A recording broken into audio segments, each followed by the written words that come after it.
Hey, if you're new to my channel, then consider liking and subscribing. It would really mean a lot to me, and honestly, it'd make my day. If you already did, thank you so much. Oh, and by the way, if you like listening to fan fiction, check out my other channel. The link's in the description. With the Side of Odin by Epsy110. Disappointed that she missed most of Luffy's journey to becoming the Pirate King, Yamato manages to fling herself back to the past. By the side of Luffy when he was just starting his journey, Luffy x Yamato. I hope you all enjoy the stories. Our local sea monster, Luffy, almost announced to no one in particular, staring down the serpentine beast rushing towards his dinghy. His eyes locked onto the beast with unflinching determination.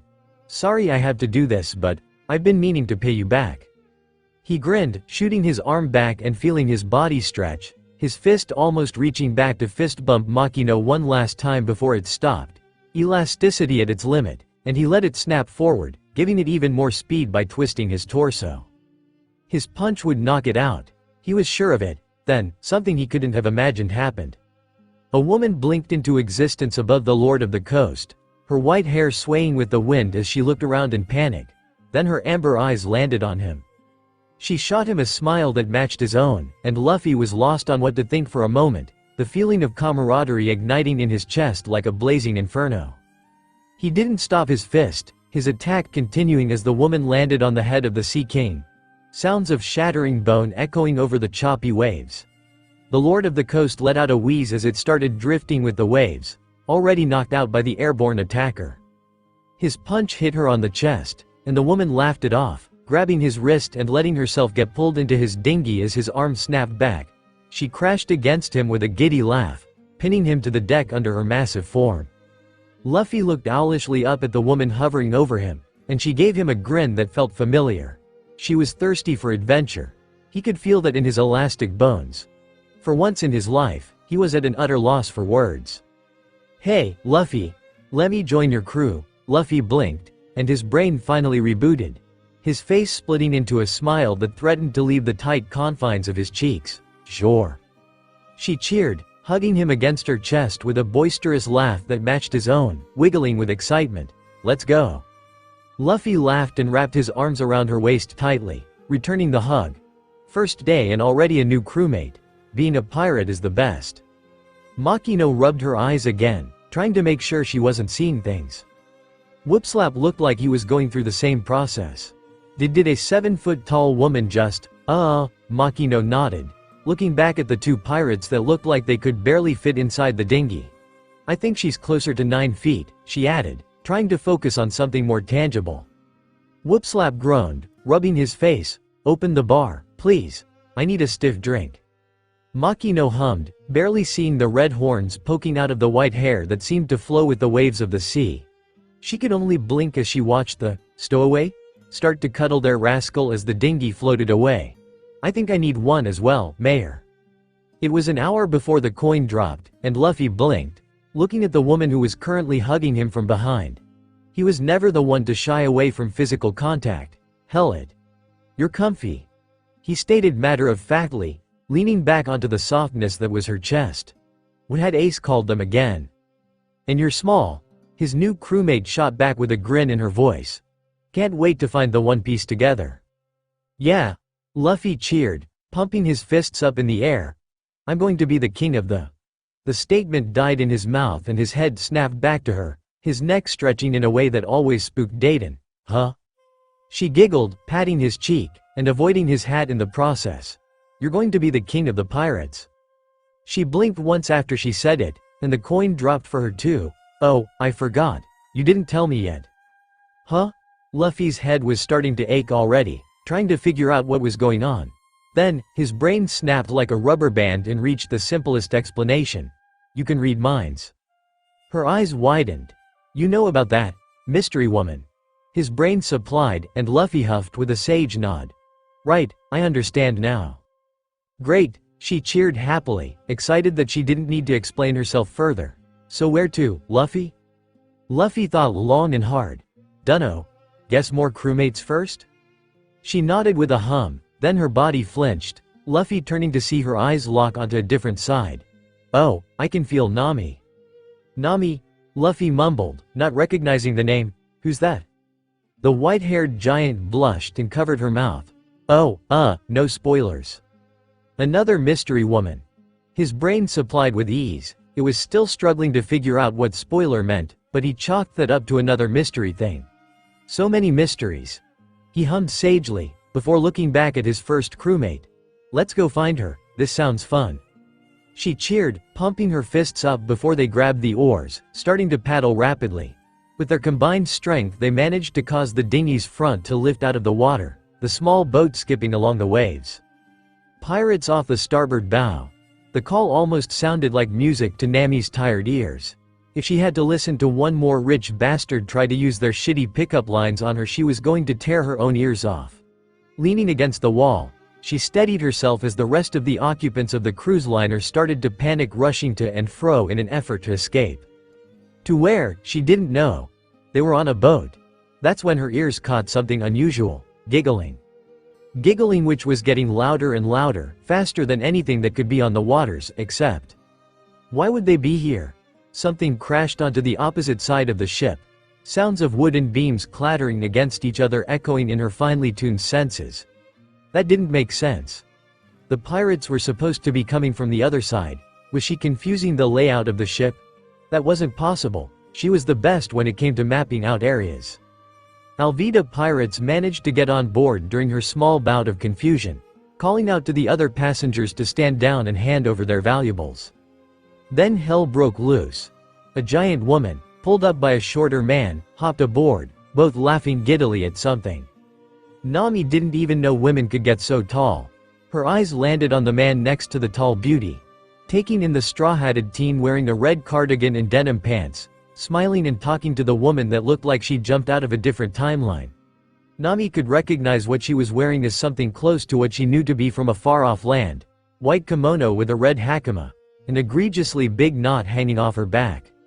Nami could just blink, her brain struggling to explain just what she was looking at. None of this made sense. She didn't even want to take note of the red horns on top of her head. Seems like the Alvida crew had the same issue. All of the pirates turning around and looking at the two that had joined them on the deck. Who the hell are you? Monkey D. Luffy.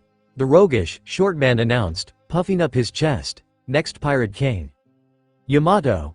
The woman boasted, puffing up her chest. Nami felt bad for her kimono straining against her shapely form. It looked like it was about to tear off. Next Kuziki Oden. Ooh. Luffy whistled, his head snapping to look at the woman with stars in his eyes. Who's that? The woman shot him a smirk and a wink, turning to look at. Nami paled as she glared directly at her. Did I steal from them? What is happening? Yamato's face broke out into a grin. Nami, it's been too long. In a blink, the taller woman pulled her into a hug, shoving Nami's face into her surprisingly soft chest, swinging the navigator around with a laugh. Mystery woman. Luffy accused, shooting his arm out, grabbing onto the mast, and snapping down on the ground next to the two with a laugh. We found you. Nami babbled, brain firing every single nerve at the same time, none of the signals approaching sanity. Who's the most beautiful woman of the seas? Said Yamato and Luffy, turning to face a new arrival. Somehow, there was yet another woman that was larger than usual, as wide as Yamato was tall. Nami's eyes were getting glazed over. Wanna kick her ass? Yamato mumbled, looking down at Luffy. That thing is a she? Luffy barked, holding onto his hat like it was about to fly off from his shock. I didn't know girls could look that way. His face scrunched, and tilted his head to the side. Oh wait. Yeah, kinda looks like Dayton. Never mind. The new arrival's rage grew visible, every other pirate taking fearful steps away from the so-called woman. How dare you? She growled through clenched teeth, shooting a dangerous look to the side. Kobe, who am I? Yamato blinked to another spot again, appearing in front of the pink-haired boy most had ignored till that very moment. Oh, didn't recognize you, Kobe, man. You're so weak here. Nami blinked and looked down at her feet, realizing that she was back on the ground. What is happening?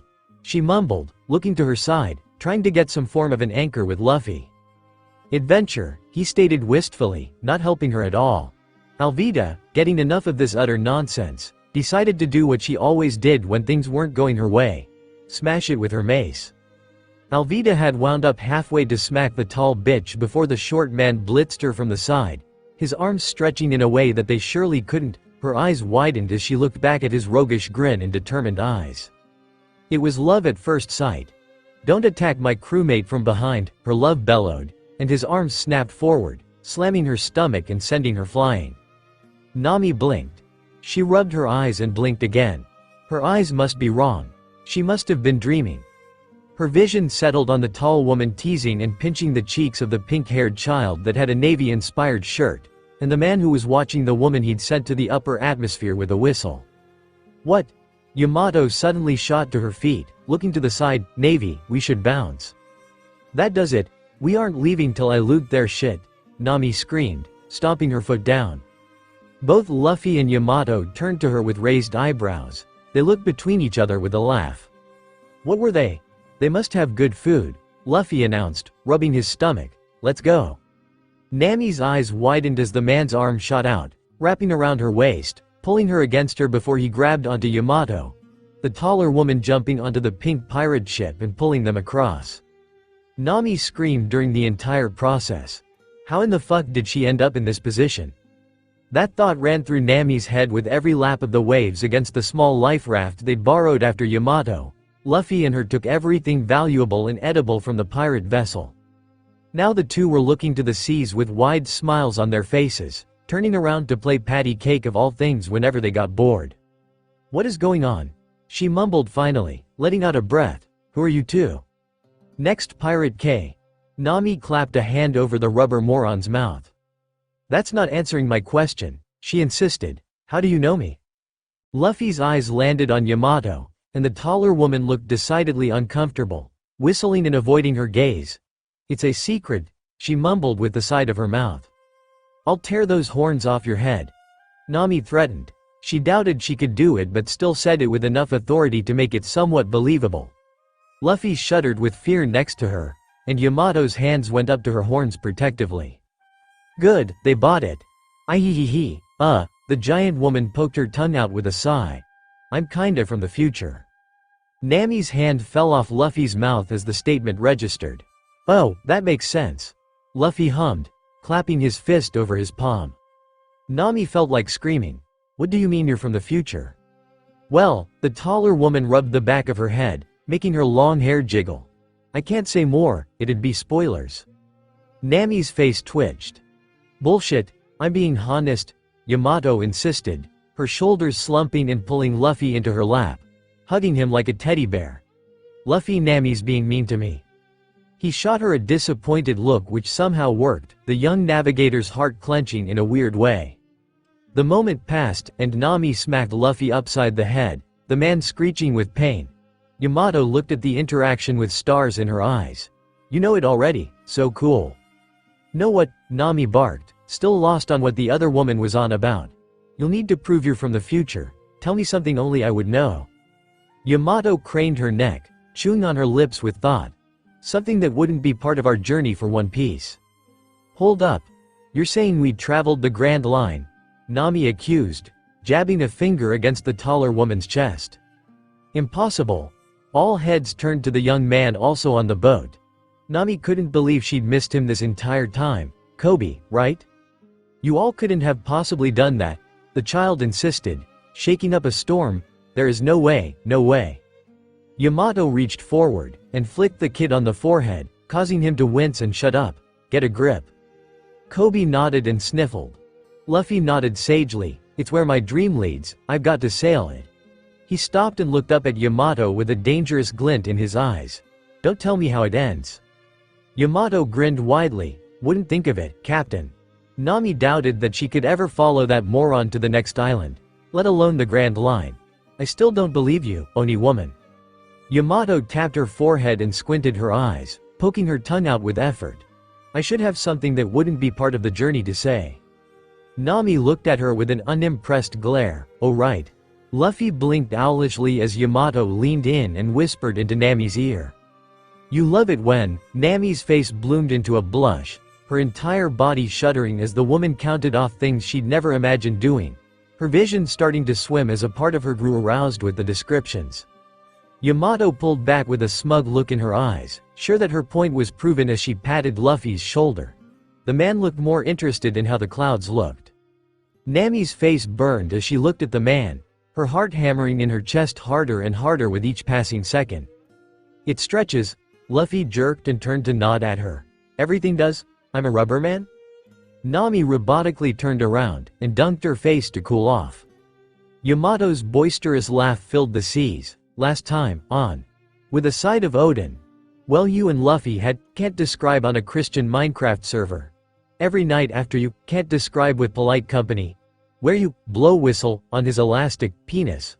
Also you extremely loud incorrect buzzer with his yodeling. I don't really know why, but you said it felt amazing.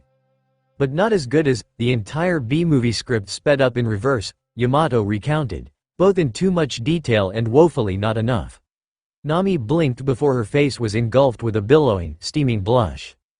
Who are you? Oh, Nami gasped as she finally pulled her face out of the sea, already regretting doing that as her hair lost some of its volume and she could feel the salt sticking to her already. With her head somewhat cooled down, she could once again think, and turned to face her current kidnappers. Now listen here you. She had to wrestle her eyes away from the straw-hatted teen, mind trying to visualize what she'd been told she apparently did with the man. She did not appreciate how alluring it all was sounding, and she knew she wasn't into that before the white-haired Oni opened her damn mouth. Was she possessed? Is this how it happened? Yes.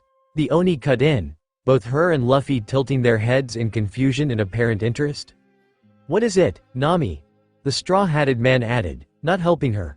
Nami was sure his voice sounded deeper to her ears after what Yamato told her, and she hated every moment of it. Shut up. She avoided their gazes and looked out to the sea with her arms crossed, silently fuming. She could hear the two mumbling at each other, confused about her reaction. To be honest, so was she. She was never the shy type and used sexuality as a tool to get what she wanted. She didn't understand how the hell she was feeling so damn embarrassed about this now. What the hell was different? So, where now, Captain? Yamato asked, the boat bobbing a bit as she shifted her weight around.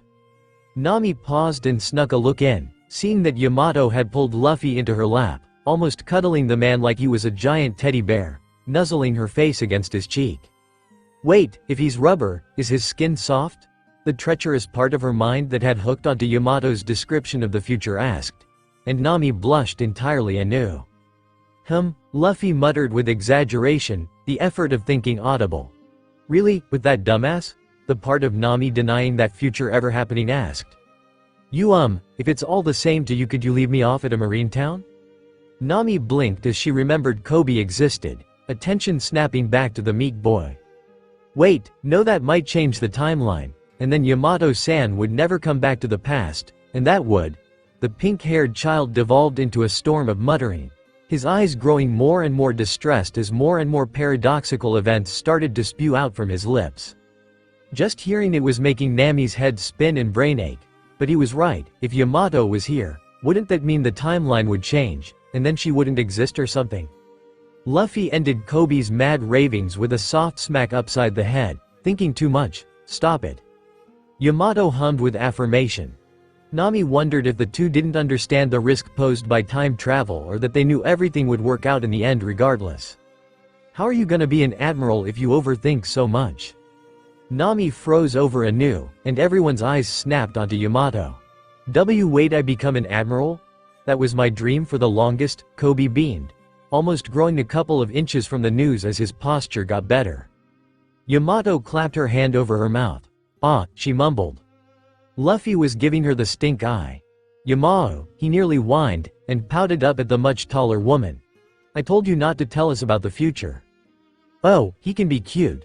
Part of Nami admitted, I know, right? Nami shook her head and tried to keep her brain from splitting in two. Yamato bowed slightly, disappointment in herself visible as her hair lost volume in a depressed slump. Sorry Luffy, it just slipped out. She then bounced back, grabbing onto the man's shoulders with a determined glint in her eyes. I promise I'll keep my lips sealed from now on. I swear on Odin. And samurai never break their vows. Her hand slowly made its way onto her forehead, Nami leaning her head against her palm. I'm up to my tits in morons. Only Kobe seemed to notice her woes, Luffy and Yamato still staring into each other's eyes deeply as if the two were about to kiss, their noses rubbing against each other. "Good," Luffy finally said, giggling like a madman.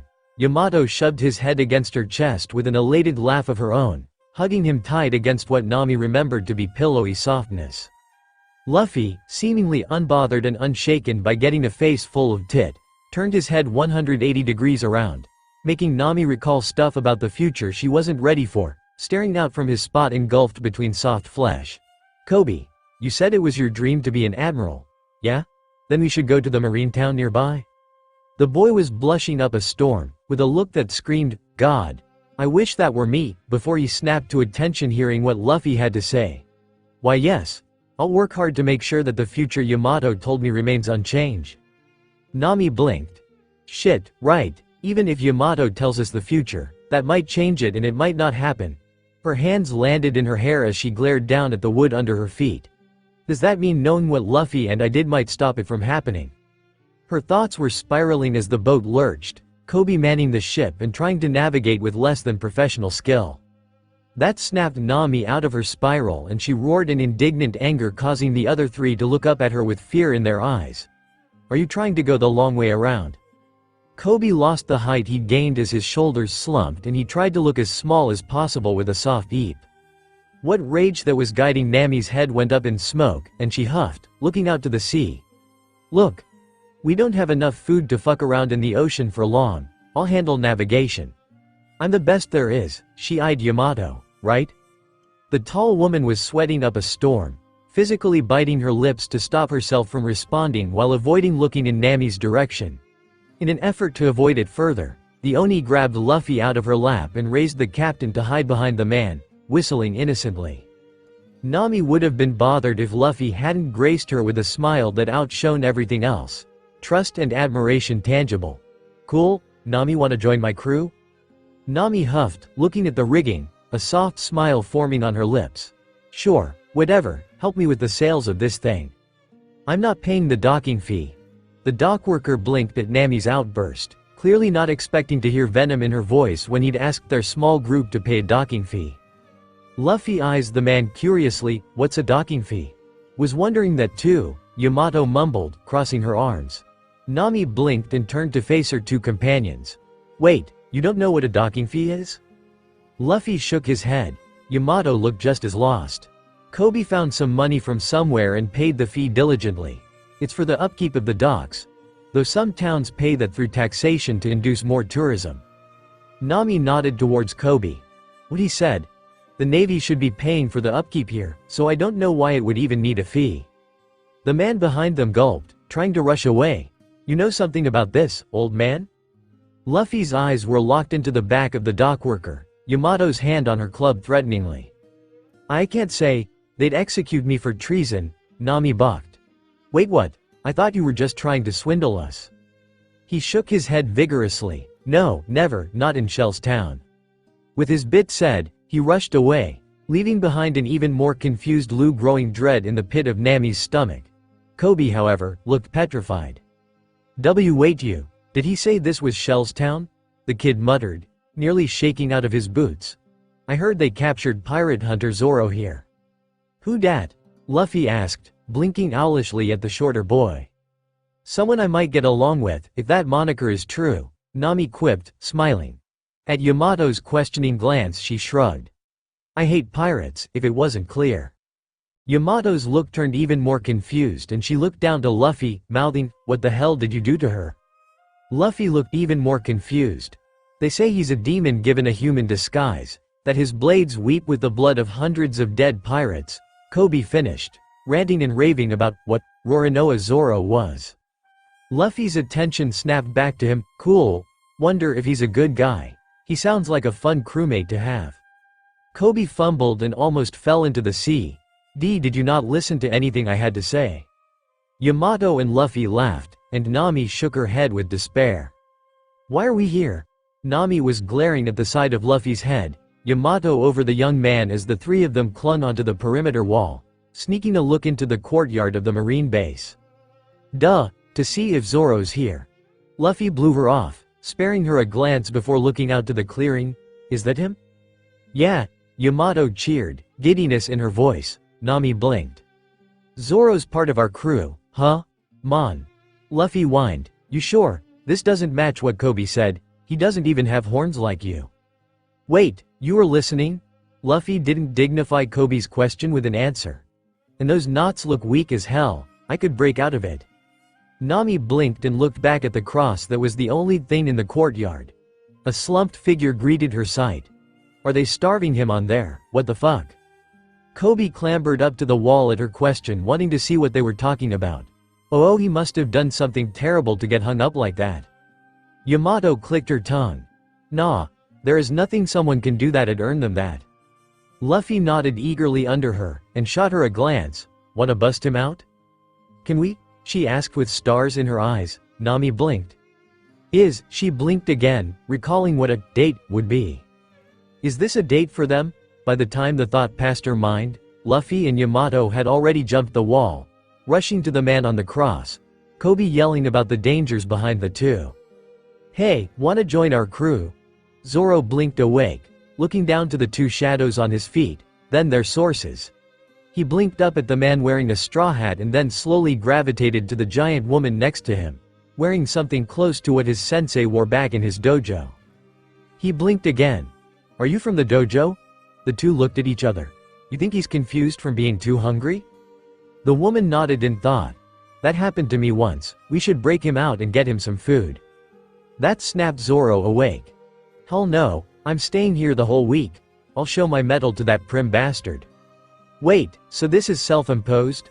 The woman mumbled, before getting stars in her eyes. So cool, I thought we only did that back in Wano. Zoro was utterly lost. No, I cut a deal with the S running this base. If I survive this last week without water or food, I get to go free. He explained, rolling his neck by the end, a satisfying crack echoing out as he popped a joint from where he was. You think they're going to hold their end? The tall woman asked, and the man next to her nodded eagerly. If they are bastards, why would you believe what they are gonna do? The straw-hatted man asked. Zoro blinked. Well, they are Marines. Even if they are bastards, what are they gonna do? Kill a bounty hunter? The two looked at each other, and that's when Rika rushed out between them, holding her arms out. Stop bothering big bro. Zoro flushed a bit. Get out of here, kid. I'll kill you if you make me mad. The little girl didn't even turn around, trembling as she looked up at the two defiantly. I won't let you hurt him. The tall woman crouched suddenly, then patted her on the head. Not gonna hurt him, little one, she cooed, something akin to pride in her eyes. Zoro blinked at the sight, then looked back up to the man for an explanation. He was just smiling wildly at it all, the grin looking a little too big for his face. What's this commotion? Zoro's confusion was gone, as if cut away as the nasally smug voice of Helmeppo made himself known. Zoro. I thought we had an agreement, or what, are you throwing in the towel? As if. Zoro growled, glaring at the man, last 7 days. Helmeppo laughed, then, the sound died off as the mystery woman got back up to her feet, shooting a glance at the man. Zoro got the full show of watching Helmeppo go through shock, panic, fear, lust and confusion in sequence, the man's cheeks flaring up. Mommy? The statement-turned question hung in the air, no one moving for a moment, even the Marine guard around him balking at the utter inane bullshit their VIP had said. I'm sorry, Mommy. Zoro didn't know if he wanted to laugh his brains out, or die where he stood, looking at the Marines with desperation and gesturing at Rika with his head. The two strangers, for their part, didn't seem to understand what was going on at all, the man scratching the back of his head while the woman looked more confused than uncomfortable. They glanced at each other. You have kids? The man asked, almost incredulously. Zoro choked on his spit. Not yet, nah, the woman answered with a shrug. Wanna beat them up? They tied up Zoro, after all. The man huffed and crossed his arms. Why though? Oh, it's 'cause Zoro killed a wolf trying to eat me. Rika reported, puffing her cheeks up and glaring up at the two. He's my hero. Helmeppo suddenly started sweating before regaining composure. Why yes, of course he killed a marine pet. He must be punished for it. Now that seemed to piss the woman off, her hair almost starting to float as Zoro saw her muscles start to tense under the stress of rage. Hell, with all of this commotion, I might just have him get executed, unless you my fine lady go to a daw. The blonde bastard didn't get to finish his threat before the man's left hook sent him flying back into the marine base head over ass. A beat passed as no one else in the huddle comprehended what had happened. Then the woman swung her club to the side, tossing the other two marines to their asses. "You," she hissed, her free hand cracking as she clenched her fist hard enough that her joints popped. "Luffy, I want to destroy this base, can we?" Luffy rolled his shoulders and cracked his knuckles tightly, of course. Zoro blinked behind the two of them. Wait, what? Both Zoro and Nami were in a daze as the entire bar was full of people celebrating, marine and villager alike. Everyone chanting their praises to their two saviors, Luffy and Yamato blowing them off and only asking for more food as payment. "What just?" Zoro mumbled, looking down at the table, his hand going to Wado and his other swords. "Did they just?" Nami nodded slowly, taking a swig from a mug. "I can't believe Luffy bit through the captain's axe." Zoro nodded slowly, rubbing his forehead. "Okay, so that really did happen. I thought I was getting delirious." "Zoro here." Yamato cheered as she left a plate of food in front of the man. "Eat a little." Luffy eyed the food greedily, but Yamato hooked her arm around him and pulled his attention away, both giggling about something Nami didn't quite catch. Zoro, remembering that he was hungry, dug into his meal, almost swallowing the utensils at the speed of which he ate. A burp later his daze was gone, laughing and drinking with the rest of the parties. Nami blinked at the change, looked down at her drink, and started chugging, last time on, with a side of Oden. "May I have a gram of, milady?" Yamato looked down at Helmeppo with disdain in her eyes, grabbing Luffy, who was still pummeling the motionless body of Morgan and hauling him over her shoulder like a sack of potatoes, and turned around and walked off. "Wait, Yama, I didn't know you had a cat. I'll show you later, Luffy." Helmeppo fell to his knees and cried himself to unconsciousness. Nami growled at the two the moment she noticed it. "Where's Kobe?" Luffy and Yamato shared a glance, Zoro not budging as he continued push-ups using the larger woman as a weight on his back. He's going to be a marine, so he left him behind. Nami could feel the veins bulging on her forehead. And what if they figure out he was a pirate? Yamato seemed to grow worried about that.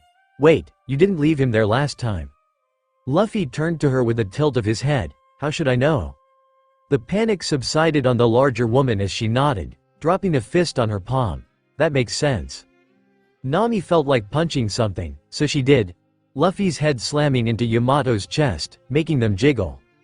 Anger left her after that, huffing with a blush. "I keep forgetting you can stretch." Luffy laughed, only to jump out of the heaven that was even alluring to the enraged Nami, snapping onto the edge of the dingy, looking back at the town they had left minutes ago. Nami followed his gaze, and caught the thing she'd never thought she'd see. Kobe and the rest of the Marines were saluting them as they sailed on. "Just what kind of pirates are we?" she huffed, a smile growing on her lips. "The ones sailing with the next king of the pirates," Yamato bellowed, laughing up to the heavens. "Just like Oden." "Who even is that?" Nami screeched, the subsiding anger reigniting. Keeping up with Yamato and Luffy was proving quite tiring. They simply were on a completely different wavelength of their own. "The greatest samurai, HRMPH. Zoro grunted, holding himself halfway up, his arms twitching with the excretion. "If he's so great, he's my target on my path to be the greatest swordsman." Nami twitched and looked down at the man. "What's with you all and insane dreams?" Luffy hopped back, looking into her eyes curiously. "What, don't you have one?" Nami took a step back, a blush engulfing her face. Yamato's eldritch knowledge had damaged her for certain. She knew that much. Why else would she be blushing over this rubber, impulsive idiot? Her eyes caught Yamato grinning in the corner, which didn't help her conclusion either. Luffy stepped forward to chase her eyes, his head tilting more like a confused puppy. It was quite cute, Nami had to admit. Damn that Oni. "I want to buy a village, damn it," she finally declared, her hands tense as she glared back at the man. "Happy?" It was Yamato's turn to tilt her head, and Nami caught it. "What, got something to say?" Luffy turned to Yamato, crossing his arms. The Oni woman couldn't match his gaze. "Nothing," she mumbled, poking her fingers together. Nami huffed, angry that her secrets were already known. Then, something came to her mind. Wait, could Luffy have saved her town, in the future where Yamato came from? Her eyes landed back on the rubber man, now shaking with a laugh. No way. Nami was still feeling the pain in her forehead, her handprint still pulsing and warm. This idiot defeats Arlong. Yamato had grabbed the oars with Zoro, the life raft they'd stolen so long ago, skipping through the water at speeds Nami couldn't even imagine. And didn't want to. She had to keep her eyes on the idiot that had managed to get attacked by a sea king-sized bird. How did he even do that? Nami didn't even know that a species like that existed. She clicked her tongue, trying to gauge whether that the storm would arrive first or they would blitz past the forming cloud front before it bore its destructive fruit. Luffy's not here. Tell me how this goes, she screamed back to Yamato, hoping her voice would carry over the sounds of the waves they were slicing through. A samurai never breaks their promise, Yamato, I swear. Luffy was cackling the entire way before a sudden explosion engulfed him. He and his new bird friend fell to the ground, his rubberized body bouncing once before tumbling down the roofs and back down. "Aw man, and I was having fun." Did, Nami gasped, leaning on the side of one of the houses trying to get her legs under her after they'd literally plowed into it with the life raft. Did that bird explode? Is Luffy okay? Yamato popped out of the building, shaking her hair, dust and debris flying off her. No worse for wear. Zoro grumbled and shoved the raft off himself, getting to his feet. Dunno, did it? Nami sighed, rubbing her temples. Then a pit started to grow in her stomach. Wait, if Luffy dies, who saves my village? Stop in the name of Buggy the Clown. Nami blinked and stared at the three clowns. Can I have just 1 minute to freak out? Luffy stared at the old man, and then leaned down and petted the dog. Boodle blinked in shock as Choo-Choo let himself be pet without even a growl. Richie. Boodle's attention was pulled to the side, eyes widening in horror as the giant lion and its tamer walked down the street toward them. Kill them all. The straw-hatted boy turned around, placing his fists on his hips. I won't let you hurt his treasure. Luffy, thank God you're— Nami stopped midway through her words, screeching to a halt as Yamato tackled the man to the ground in a rib-crushing hug. Is that a lion? Luffy laughed, wrapping his arms around Yamato a couple of times like a pair of snakes. Yeah? Wonder if he tastes as good as the ones back in my jungle. Zoro looked the beast up and down. We'll need a cook, if we want to try it, Captain. Nami fell to her knees. Suddenly the monsters occupying her village didn't seem as insurmountable. Her crew, however, they seemed more monstrous than even the Sea Kings that patrolled the calm belts. Yamato got to her feet. Luffy still wound around, refusing to let go. The same could be said about the Oni woman, her arms around the man tight enough to remind Nami that the man was made out of rubber.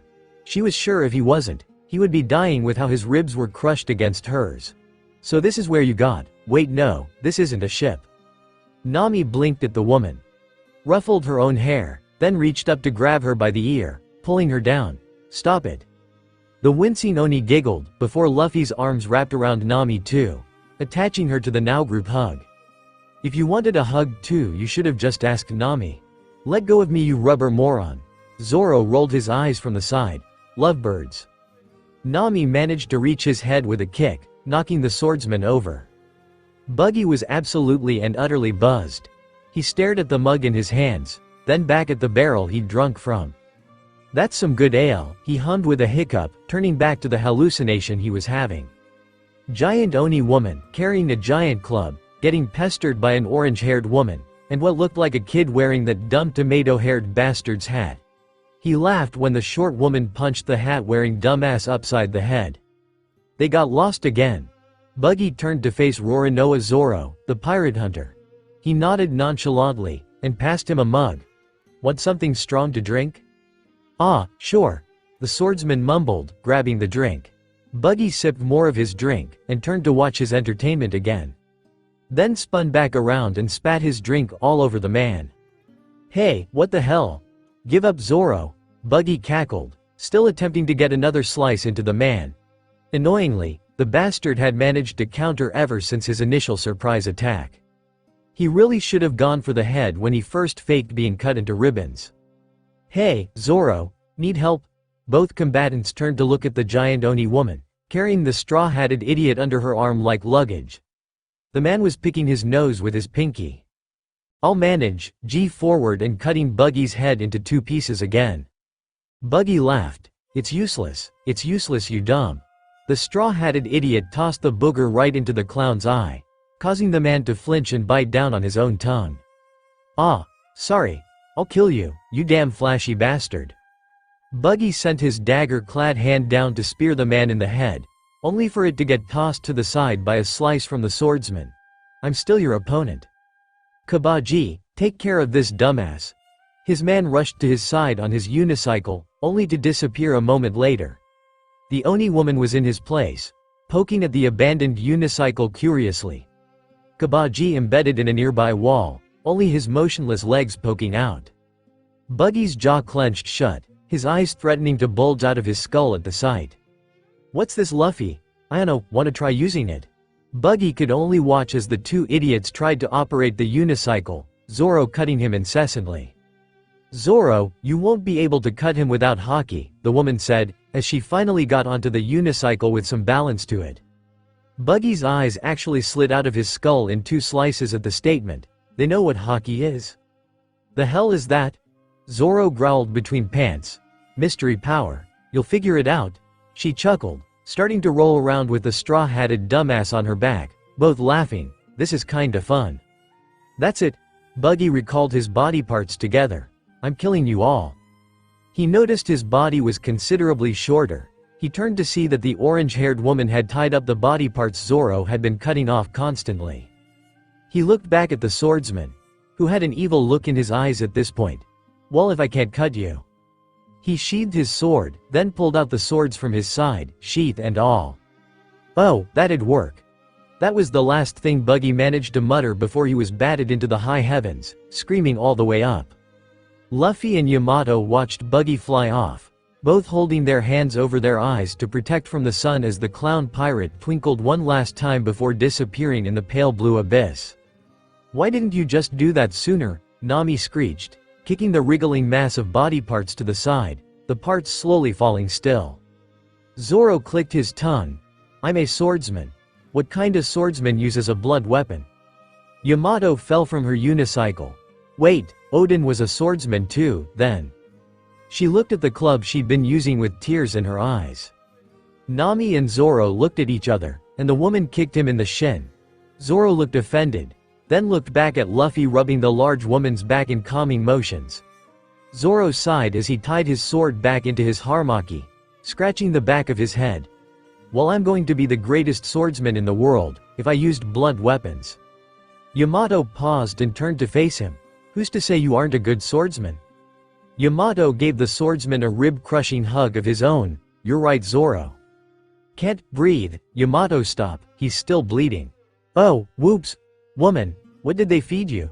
Zoro grumbled, rubbing his unstabbed side, still feeling the ache from his ribs. "Nothing, really." Yamato hummed, Luffy on her lap like a teddy bear again. Zoro didn't know if that made him respect his captain more or less. They let you starve?" Luffy piped up, his face suddenly set.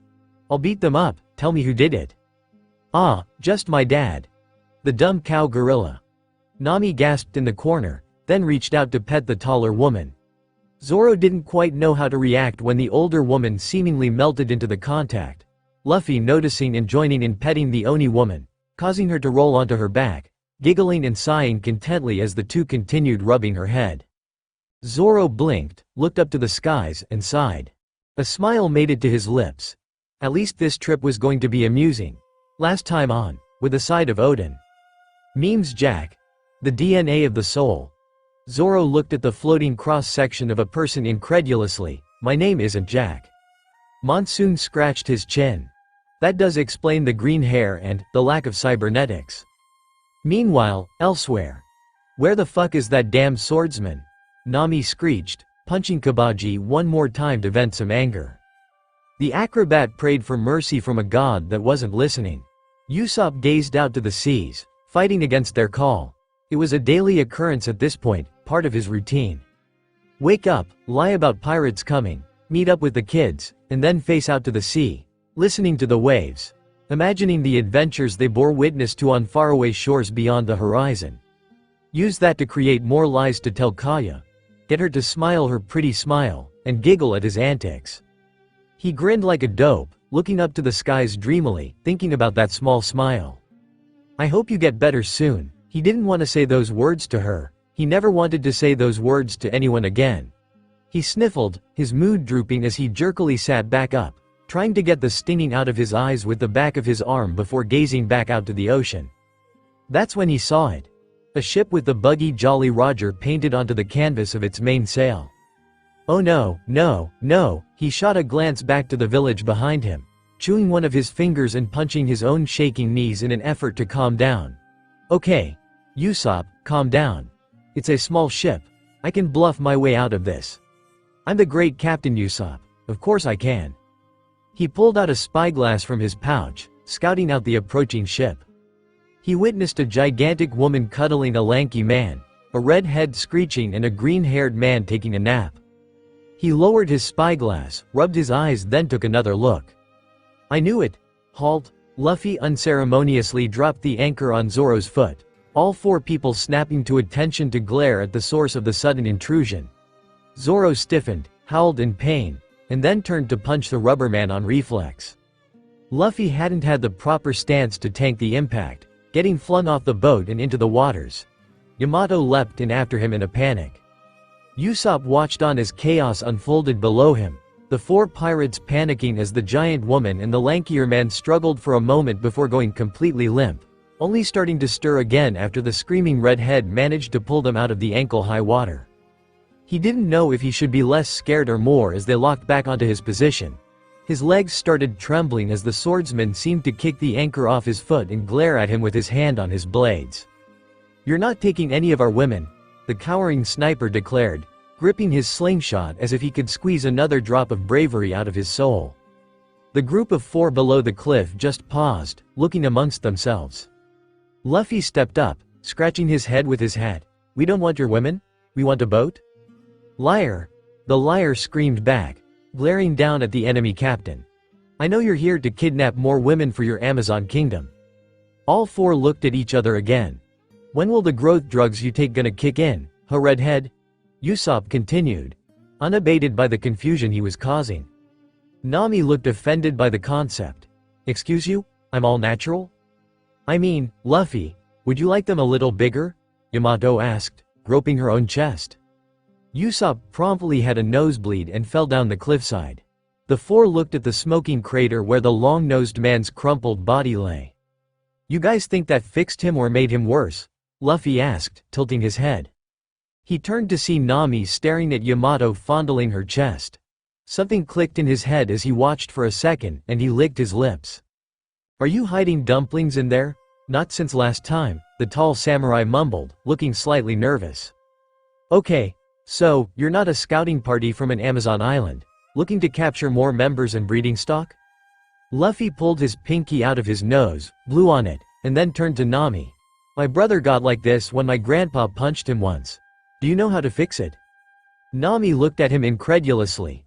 I can't fix brain damage, Luffy. You can only give it.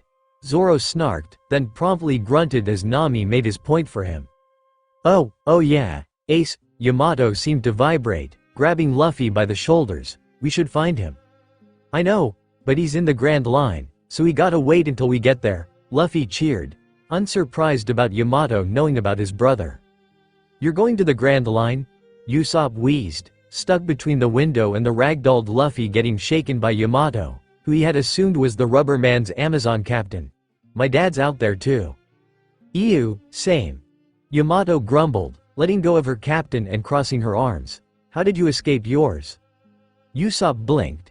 He left the island to have a grand pirate adventure? Nami scrunched her eyebrows in disgust. Zoro was still nursing his drink and the welt on the back of his head. Yamato didn't look convinced. And Luffy looked like he was thinking for once. Wait, Usopp watched in confusion as Nami looked scared about Luffy having a thought. Usopp. Wait, is Usopp your dad? Usopp didn't get to confirm before Nami punched Luffy on the side of his head. The young captain's rubberized skull hit the sniper like a dodgeball and crushed him against the window of the store.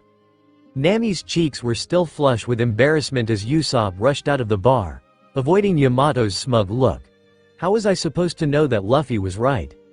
Maybe let the longnose finish responding to him first, Zoro offered, getting a stomp on his anchor-damaged foot in response.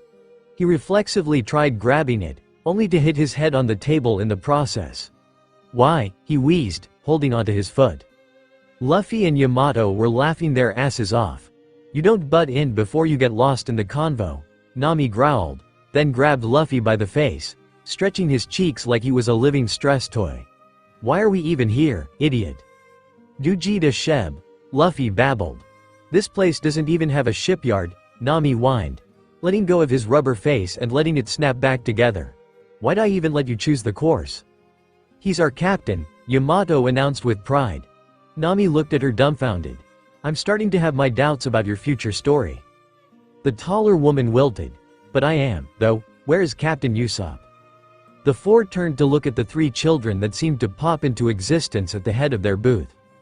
Zoro smirked for a moment, noticing that Luffy was nibbling on a bone again with the corner of his eye. You see, kids, we kinda ate him. The three children screamed, pointing at Nami, Onibaba. Nami pointed at Yamato. She literally has horns. Why am I the monster? The children only screamed louder, fleeing the bar like their apparent captain. And that's when I realized, wait, this isn't an island, this is Goldfish Po. Can we have a boat? Usopp paused, slowly turning to the source of the interruption, Kaya busting into a fit of giggles at his reaction. Her titters quickly devolved into a small fit of coughs. Usopp reached in to gently rub her back in concern, Kaya smiling weakly and leaning into his touch.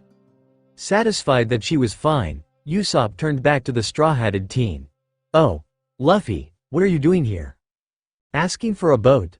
Luffy cheered with a dopey smile. So, can we? And who are you ruffians supposed to be? Klahadore, Kaya gasped. Odin, the future king of the pirates, none ya business. Did you just call us ruffians? Nami blinked, looking more offended than at the time back on the cliffs even as her three crewmates shared amused looks. Luffy, let's get out of here, they don't have anything worth our time. That's right, we don't have anything to give to your kind, s. Who's we? Are you speaking French? Zoro grumbled. Cause my captain wasn't asking you. Your captain pesters sickly woman then, huh? Pirate bastard. Just like that fool on the branch. Don't bring me into this, Usopp growled. I'm sorry, that was uncalled for, Klahadore admitted, adjusting his glasses with his palm. It's not your fault that your failure of a father left you here and ran away. That coward. Everyone seemed to quiet down in shock at the words of the butler. Luffy, why does he have golden poop on his suit? Yamato asked, not even attempting to whisper. Klahadore grit his teeth. How dare you? No, how dare you? Usopp screamed, finally finding his words again. My father is a brave warrior of the seas. How could you say that about him? Take that back. He's right, Kaya supported, leaning out her window a little. Klahadore, apologize. I will not, Miss Kaya, the butler huffed, stiffening as he glared up at Usopp. I am aware of your daily rendezvous with this pirate born, but you shouldn't let his lies cloud your judgment. His father was nothing but a drunk who couldn't bear having a sickly wife and ran away. He was a coward that didn't even fight for the ones he loved. Nami took a step back like she had been struck at just how easily the butler tossed someone's past at their feet. What the fuck? Why, you bastard? My father left before my mom got sick, Usopp growled, his hand on his slingshot. Take all of that back. My father is a great man. I'm proud to be his son. Klahadore scoffed, pointing to the slingshot in his hand. What, you didn't like what I said, so you're gonna threaten me with that? Typical thug. The man sneered, fingers flexing slightly under his gloves. Weapons aren't for threats. Luffy started, face hidden in the shadows of his hat, before punching Klahadore hard enough to send the man flying into the hedge maze. There for actions. Usopp looked like he was in the presence of a sage, Yamato nodding along with Luffy's teachings. Even Nami huffed with approval at the actions of her idiotic captain, crossing her arms. Zoro woke up from his nap with a snort. None had noticed that he'd taken one. Oh, good. Golden turd is gone. Seriously, who shat in his cereal? Maybe his tailor? Nami offered with a snort. Kaya seemed lost on whether to be worried about Klahador's health, apologize for what he'd said, or demand the straw-hatted teen apologize to her butler. How? Klahador seemed to pop back into existence, panting heavily with his suit in tatters. How did you know I was the pirate Captain Kuro? Everyone blinked owlishly at the statement, an inspoken who emanating from their collective consciousness. I knew it, Usopp screamed, not knowing who Kuro was, firing off a lead ball and catching Kuro on the nose, the cartilage crunching. The man roared in pain, holding the geyser of blood that spouted from his face. I'll kill. Nami smacked the man on the neck with her bow staff, the demented butler crumpling to the floor in a heap. Okay. No, seriously, what was his damage? My 3-year plan can't end like this. Kuro's gurgled protest was silenced by Yamato's club smacking down on his head, cratering the floor beneath him. He doesn't know when to shut up, huh? She growled, clenching her teeth, baring her sharp canines. Kaya was still trying to get the wind back into her lungs after all the empathic gasps she'd given to the pain she was sure Klahador was feeling. Is he gonna be okay? Luffy poked the unmoving form with a stick. Reminds me of Ace that one time. Kuro woke up with a gasp. A nightmare. He winced with the phantom pain of the night terror. No way an Amazon would come and ruin my plans. Why do you people keep calling me that? I don't even like snakes, Yamato pouted. Kuro screamed. Last time on, with a side of Odin. That's it, I'm using my ultimate technique. Kuro screamed, hunching forward. The foot maneuver. He blinked out of existence for a second, and then back into it as Luffy's fist caught his face. The crowd around him looked on as Kuro slowly slid down and crumpled to the ground. So, Yamato, was that the you said you'd show? Luffy asked, not missing a beat. Nami's face went up in flames. You what? Oh, you wanna see too? Luffy asked his navigator with a wide smile. I didn't know you liked pussies, Nami? Zoro continued fighting for his life in the corner, trying to catch his breath. Oh, so let me get this straight. Mary hummed, warily looking between the unconscious form of Klahador embedded into the garden and the giant woman and her crew, plus Usopp. Klahador attacked you. He told you that he was Kuro of 1,000 plans and got beaten. For the 3rd time, yes. Nami huffed, rubbing her forehead. He had this whole instigator bullshit about Usopp's tragic past too. Oh, right.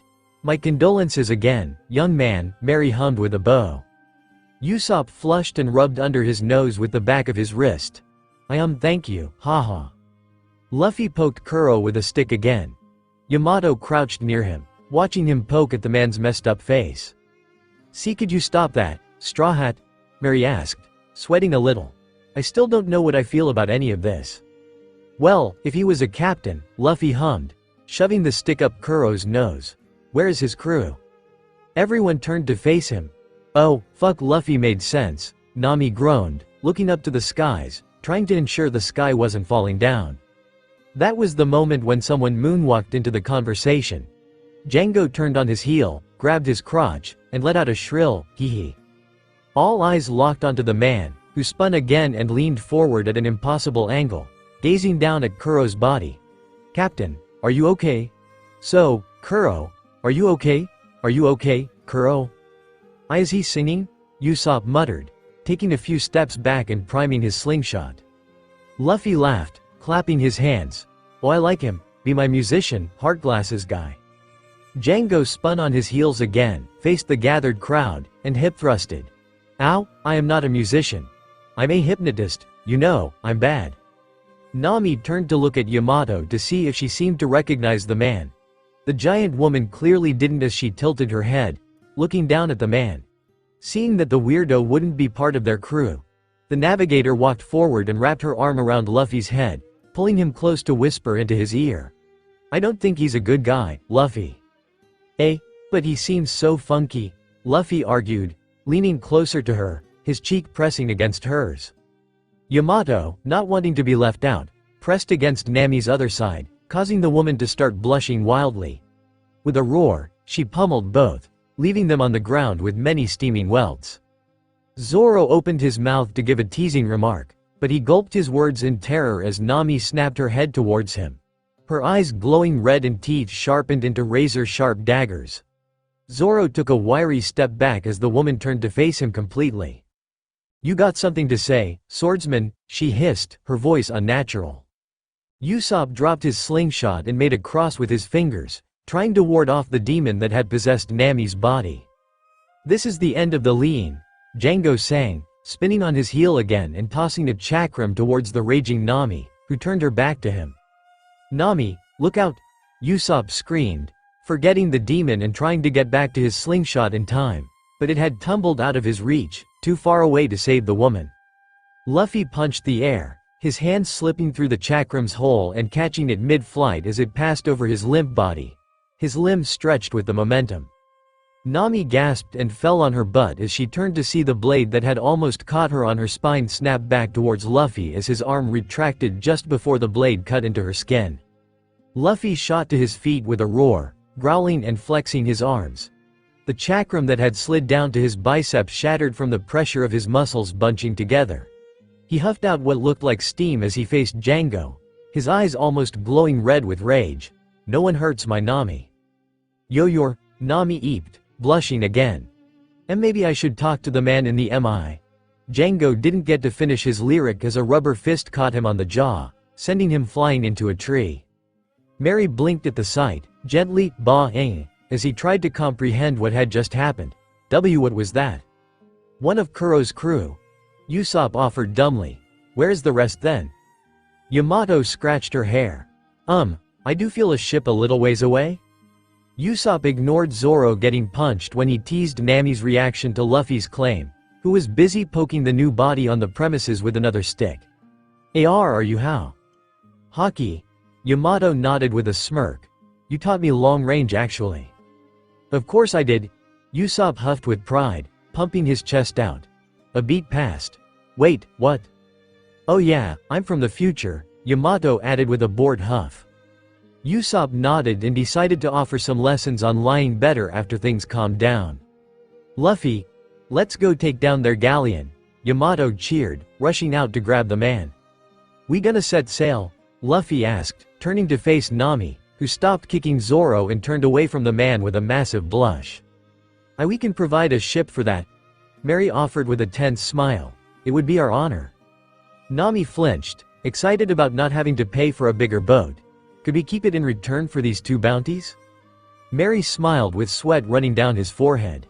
The Going Merry bobbed up and down on the shore before she was boarded suddenly by a massive woman hopping into her from the cliffside with a laugh. The deck groaned in protest and she almost capsized as the momentum pushed her down the waterline, but a foreign power spread around her unprepared hull, fortifying all. "Haha. So this is Mary," Yamato cheered, Luffy jumping off her back and running around the deck like an excited animal. Nami squirmed from under Yamato's arm and was granted freedom as Yamato slowly dropped her down. Zoro was let go, and he landed on deck with a heavy snort as he woke up from his nap. "No, that's the butler's name," Nami huffed, one hand over her chest. She still wasn't used to getting manhandled by the massive woman, but it was still faster than walking. "I love it," Luffy announced, sitting on the ship's figurehead with a massive grin. "Why is that idiot cute now?" Nami grumbled internally, her cheeks warm once again. She was still shocked that his outburst had gotten so deep under her skin. "You okay, witch?" Zoro asked with a smug smirk again. Nami hissed at him like a cat, causing Yamato burst out into laughter. The Mary bobbed up and down, suddenly so much livelier. Yes." Mary hummed as he climbed the rope ladder up to the ship. "This is the Going Mary. She was built to let Miss Kaya see some sights, but her health was never good enough to sail on her.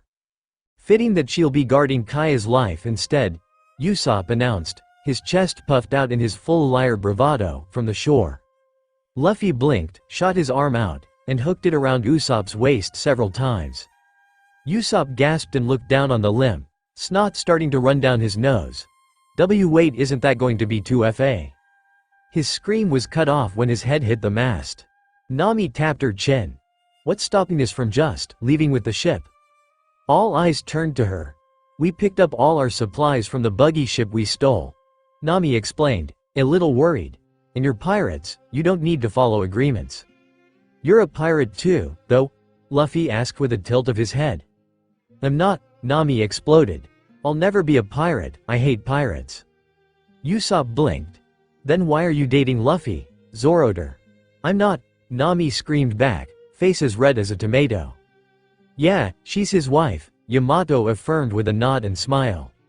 Nami gasped, taking a few steps back to lean on the railing. No, we're not married. Ah, we aren't, Luffy hummed with a tilt of his head. Then why is your fist of love working on me? Fist of what? Ah, I think it's their ship right there, Yamato announced, exiting out of the conversation. Usopp, wanna go shoot it down with the cannon in the front? I'm not done with this conversation, Yamato, Nami screamed, grabbing the woman by her white kimono. What do you mean I got married to that idiot? Yamato shrugged. I'm more surprised Luffy got married to you. What the hell does that mean, you overgrown spring onion? Nami screamed back, shaking the much larger woman. Ah, they're firing at us, Luffy announced. Nami screamed harder. Nami was sitting on the deck after the fight, her knees hugged against her chest. She was in a crew of monsters. Luffy, Zoro and Yamato had proven that, but even Usopp had shown his mettle in the fight. It turns out the man could snipe more accurately than normal guns using a slingshot, of all things. Most of the Black Cat pirates were taken out even before Luffy or Yamato could jump across and start to battle. Then again, Yamato was probably doing less than she could. Nami wondered if she was holding back to let them grow stronger. She looked at the woman hugging Luffy on the figurehead, the massive knot tied around her back hooked around the horns of the Mary. Did he really save my village? Nami questioned, unable to see Arlong get defeated, even by Yamato. She'd seen too many false hopes over such a long time that she became unable to see past them. Maybe he just helped me get enough money to pay Arlong off. Nami's hand went to her shoulder, the tattoo burning her skin, the damn shark's laugh filling her ears. Nami. She suddenly perked up, seeing that Luffy was looking down at her, worry visible in his eyes. Is everything okay? She only looked away with a huff. Yes, liar, he hummed, crouching to look her in the eyes. Luffy, you couldn't see past a lie if it poked you in the eye, she huffed, glaring at the man. Yeah, but a husband can see when his wife lies, Luffy hummed with a sage nod. Nami looked at him incredulously, flustered again. We're not married. Luffy smirked. Yet, Nami couldn't help but smile back. Didn't take you for a fate is forged kinda guy. Luffy shrugged, sitting next to her quietly. Nami hummed, leaning on her knees and looking around. Yamato had turned back to watch the sea. Usopp was in the crow's nest, screaming that every cloud was another enemy. And Zoro was snoring away. They still had some time before they got back to Syrup Village and delivered the flag of the pirates they defeated. Hey Luffy, if I said I had a village I wanted to save, would you help me? Nami asked quietly. Of course. Luffy breathed without a thought. Nami smiled against her knees. Kaya looked down at the flag Luffy passed to her, still reeling from all that happened. Did they tell you why? Luffy scratched his cheek, looking at Nami to explain. His navigator shrugged with a blush. Pirates don't need much of a reason, right? Why would a pirate go undercover for 3 years, though? Mary asked, still lost in the details. Doesn't make sense. Shimon.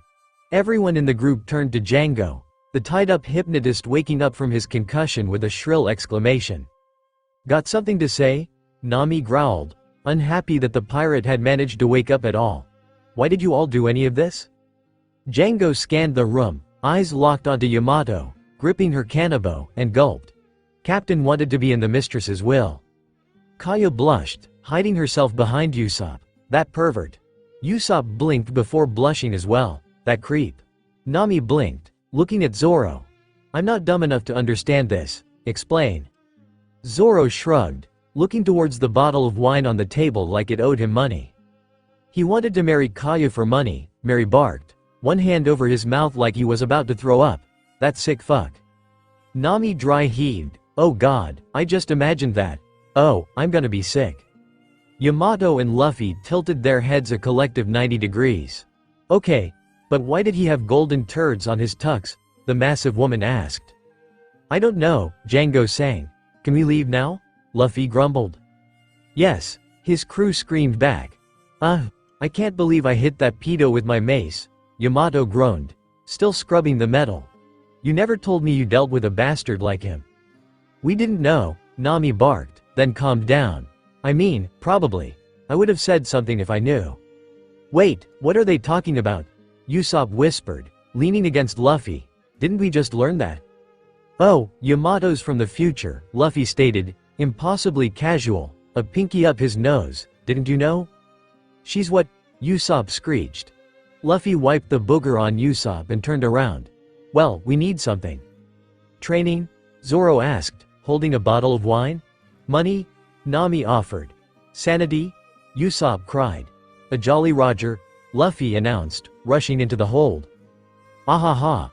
I can't wait, Yamato bounced, shaking Mary a little in the process.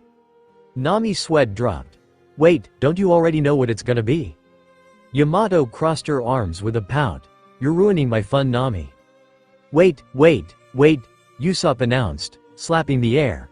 I thought you were smart, Nami, did you really buy into her lie? Yamato pouted harder. Samurai don't lie. The hell is a samurai? Usopp screeched. Luffy slammed the door to the kitchen open, the wood crashing into Usopp and flattening him against the wall. Ah, my bad, Usopp. Usopp wheezed in pain and crumbled onto the floor. Anyway, this is our flag, Luffy announced, lifting a scribble up for all to see. It's amazing, Yamato cheered. You really captured your adventurous spirit. Nami blinked and glared at Yamato. Are you just saying that? It looks terrible. A beat passed. Wait a minute. Are you saying that to get in Luffy's pants? Nami accused, stepping forward and jabbing a finger against Yamato's chest. Did you get back to the past to steal my husband? You're not married, Zoro interjected, snickering. Shut up, lost mossball. Nami shrieked back. He's our husband, Yamato confessed, her fists balled, pouting. We're married too. Lies, Nami growled. Usopp blinked, slowly getting to his feet and shaking off the concussion. What's going on? They are torn over my artistic skill, Luffy sniffled, turning to show his flag to Usopp. My art was too controversial. I'm proud of you. Usopp huffed, holding onto Luffy's shoulders and nodding with pride. And, he's married to Boa Hancock too. Nami muttered, blinking slowly. How, I thought she hated men. She loves Luffy, though, Yamato mumbled, spinning her kanabo on its side over the deck. Begged to get married to him. Meanwhile, with Da boys. Okay now, this is better for general audiences, Usopp announced. He lifted a Jolly Roger depicting a skull wearing a straw hat up for the rest of the crew to see. I think the other one sparked more fear in the hearts of our enemies, Zoro grumbled. Everyone's a critic. Usopp sniffled. Well, I like it, Luffy announced with a wide smile. Where are we headed anyway? I'm keeping track. Zoro hummed, taking another swing of wine. Okay, good, Usopp, paint the sail too. Luffy ordered, walking off. I'm gonna go play with the cannon. Hancock begged. Nami whispered. I mean, after she demanded a duel to the death for his hand, yeah, Yamato grumbled. Luffy didn't want that. And you demanded him to marry her too after that. Nami blushed. I'm still surprised she gestured at Luffy messing around with a cannon on the deck. Managed to get a lover, let alone, did you say 4? I never actually counted, Yamato admitted, pulling her hand up and starting to count off with her fingers. Nami's eyes widened as she filled one hand and passed to the other. Oh my god, he's a man-whore. Oh no, that's, Yamato stopped herself with a hand over her mouth. Ah, that's a spoiler. Nami blinked widely. Anyway, Yamato hummed, then noticed she had used the hand she was counting to silence herself. Damn it, I lost count, she whined, starting again. The cannon Luffy was messing with set off, its load splashing in the water a few paces away from a rock formation. Damn it. I lost count again, Yamato growled, starting over. Usopp manned the cannon. Goddamn it. At this point, Nami didn't even want to know, and she was grateful when the next interruption came in the form of someone scaling the Mary to attack them. Okay, so, that's scurvy. Nami hummed, glaring at the wheezing form of Yosaku. Did you stop eating fruits or something? Men don't need no fruits, Johnny proclaimed. Nami slapped him across his face. I have enough idiots on board. Yeah, Luffy announced, puffing his chest with pride. You're one of them. Nami groaned. And you love me. Nami turned to face him with a massive blush. When did you? Luffy gave her a wide smirk. Your blush is cute. Nami screamed as she woke up from her nap. Oh, she breathed, a little calmer. Was just a dream. Morning.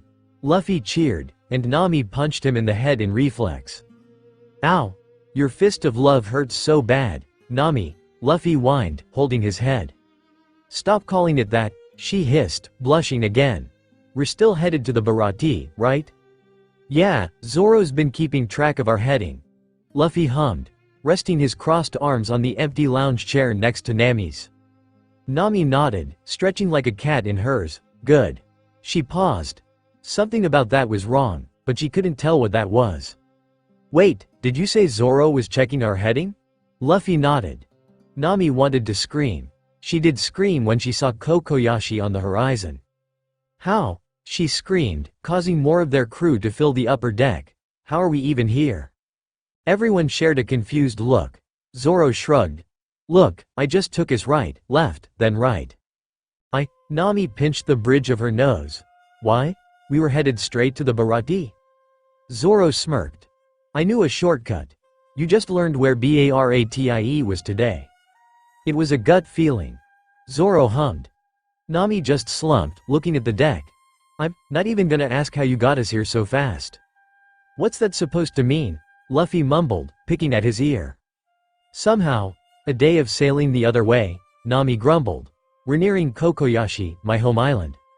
Cool, Luffy chirped with a smile. But didn't you only nap for an hour? I know, Nami barked, glaring back up at Zoro.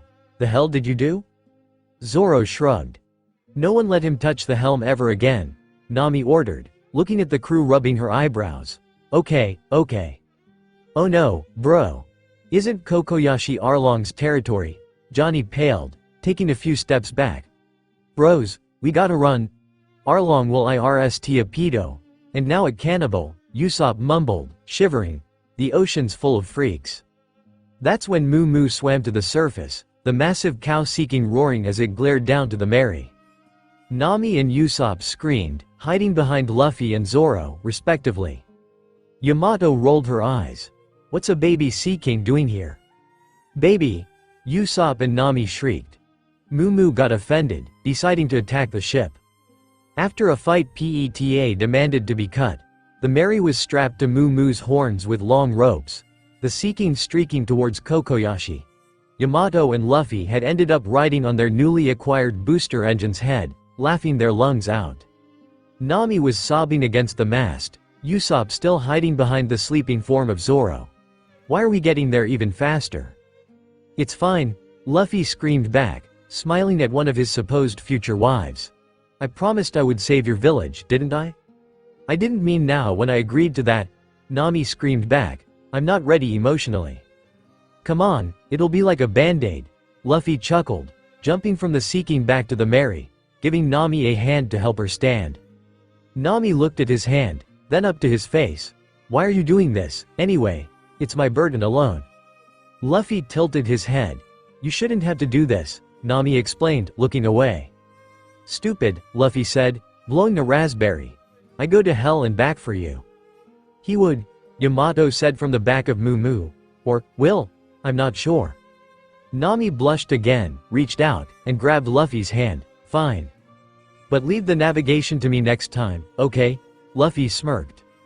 Meanwhile, in Arlong Park. Did you pack the money for that rat? Arlong hissed, grumpy over having to part with some of his hoard. He's coming soon. Chu nodded. We got Nezumi's payment ready. Hey guys, have you seen Moo Moo? Hatchin asked, oblivious as ever. No, Hatchin. I haven't seen the Sea King. I've been on land since this morning, Arlong growled, pinching his temples. And last I checked, Sea Kings don't go on land. Meanwhile, on the other side of the island. Slow down, you damn baby. Yamato screamed to deaf ears as Moo Moo continued its hectic swim, crashing into the beach and was sent flying, pulling Mary along for the airborne voyage. Luffy screamed in joy and Nami in fear as she clung to the man for dear life. Zoro was still sleeping, even as Usopp shook the daylights out of him in terror. Johnny and Yosaku had jumped ship a nautical mile away. Yamato landed first, turned around, and panicked, running around and trying to see where the ship would land. Bracing for impact, she got under the Mary before the ship crashed onto the same rock outcropping Moo had landed in, catching her with a heavy grunt as she spread her haki over the hull to fortify it again. "Oh geez. You're heavy, Mary." The ship groaned in protest, splattering water over her. Her impressive catch, however, hadn't protected Mary's passengers. Nami and Luffy had flown off the forecastle, the rubber captain bouncing against the rocks and pinning off somewhere, the navigator still clinging onto her captain for dear life. Zoro and Usopp had ended up crashing into the forecastle, both men falling through and into their hammocks. "Everyone okay in there?" Yamato asked, sweat running down her temple. "We're relieved," Usopp whimpered before passing out. "That was a nice nap." Zoro yawned, somehow unaware. Yamato sighed in relief, almost dropping the ship down. "Zoro, can you help me carry the Mary to shore?" Zoro yawned again. "Sure." The swordsman blinked. "Wait, what?" Nami panted, her breath heavy in her chest, as she gazed down at Luffy, sweat running down her frame.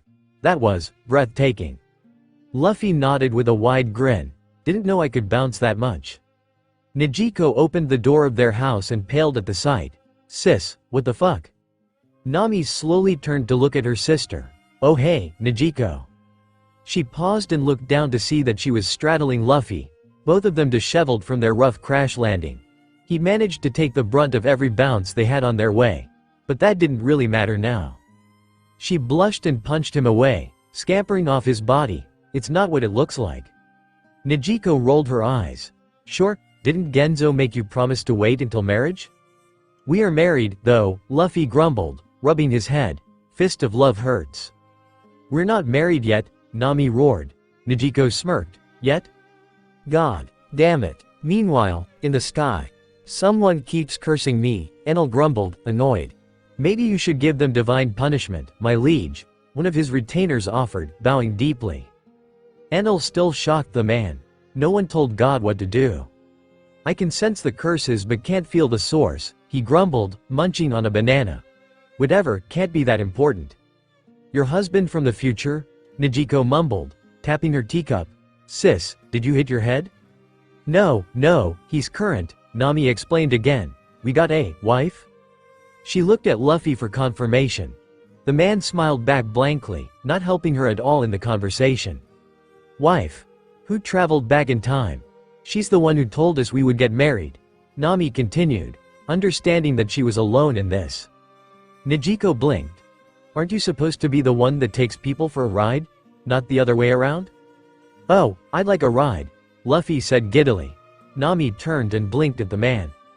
Nijiko broke out into laughter. "Not that kind of ride, Luffy." The rubber captain wilted with an "ah." Nami turned to the snickering Nijiko. "He didn't mean that kind of ride either," she hissed, blushing. "Okay. Maybe this wife of yours might be onto something." Nijiko giggled, waving her hand dispelling Nami's objection. "You two do make a good couple." Nami blushed harder. "Wait, weren't we supposed to go beat up Allwrong?" Luffy asked, tilting his head. "Oh right," Nami hummed, nodding slowly. Nijiko looked at the two. "Are you sure you didn't get like concussions? This is Arlong we're talking about." "Yeah, that bitch," Luffy announced, bouncing to his feet. "I'ma go snap his schnoz." "Shouldn't we go find the others first?" Nami asked, getting to her feet. "I'm sure they'll find their way there, meanwhile." "Which way is the ocean again?"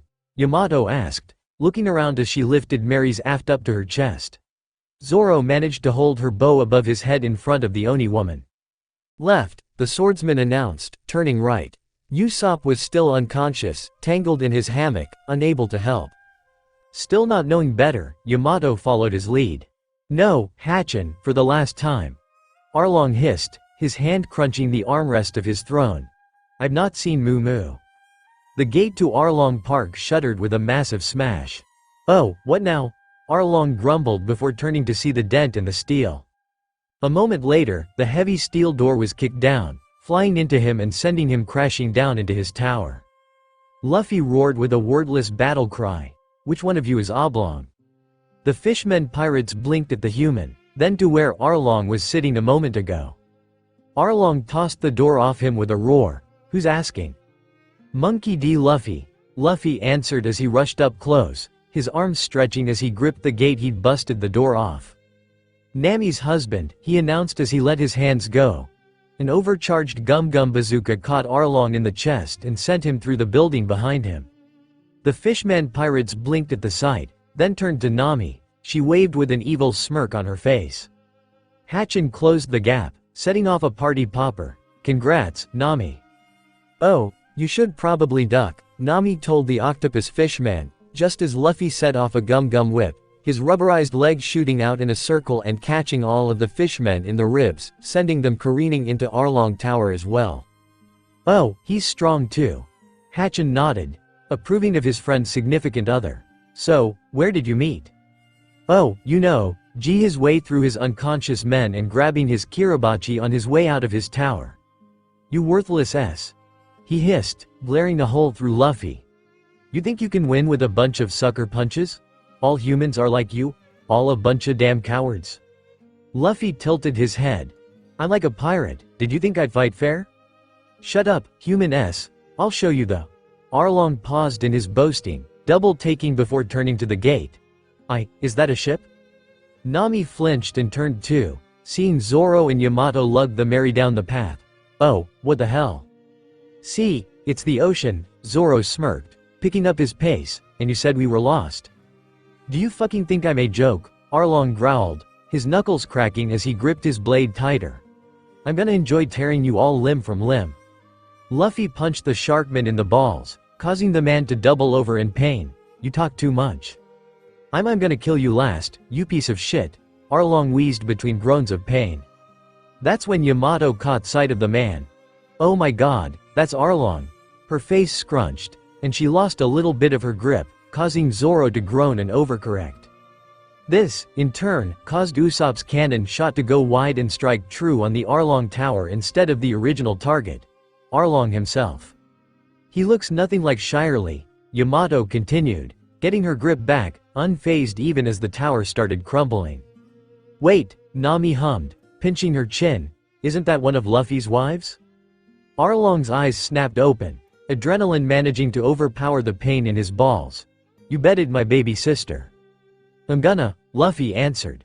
"What you gonna do about it?" Arlong roared, aiming to strangle his would-be brother-in-law. "Whoa!" Yamato to the right. "Right." But before Arlong could attempt fratricide, the hockey-infused wood of Mary crashed onto the side of his head, crushing his nose and teeth. Zoro couldn't hold onto the out-of-control ship and let go, and the Mary pulled Arlong down as she fell. Her hull dragged over the fishman and crushed him completely on her way into the water as Yamato kept pushing, managing to guide the Straw Hat's ship into the water with a massive splash. Arlong wheezed, indented into the concrete, and bleeding profusely. "No, seriously. How does he share genes with Shirley?" Yamato asked, panting a little before taking a step back, accidentally stepping on Arlong's crotch. The sharkman couldn't even scream in pain before he passed out. Ew, Nami glared down into the crater, at Arlong's unmoving body.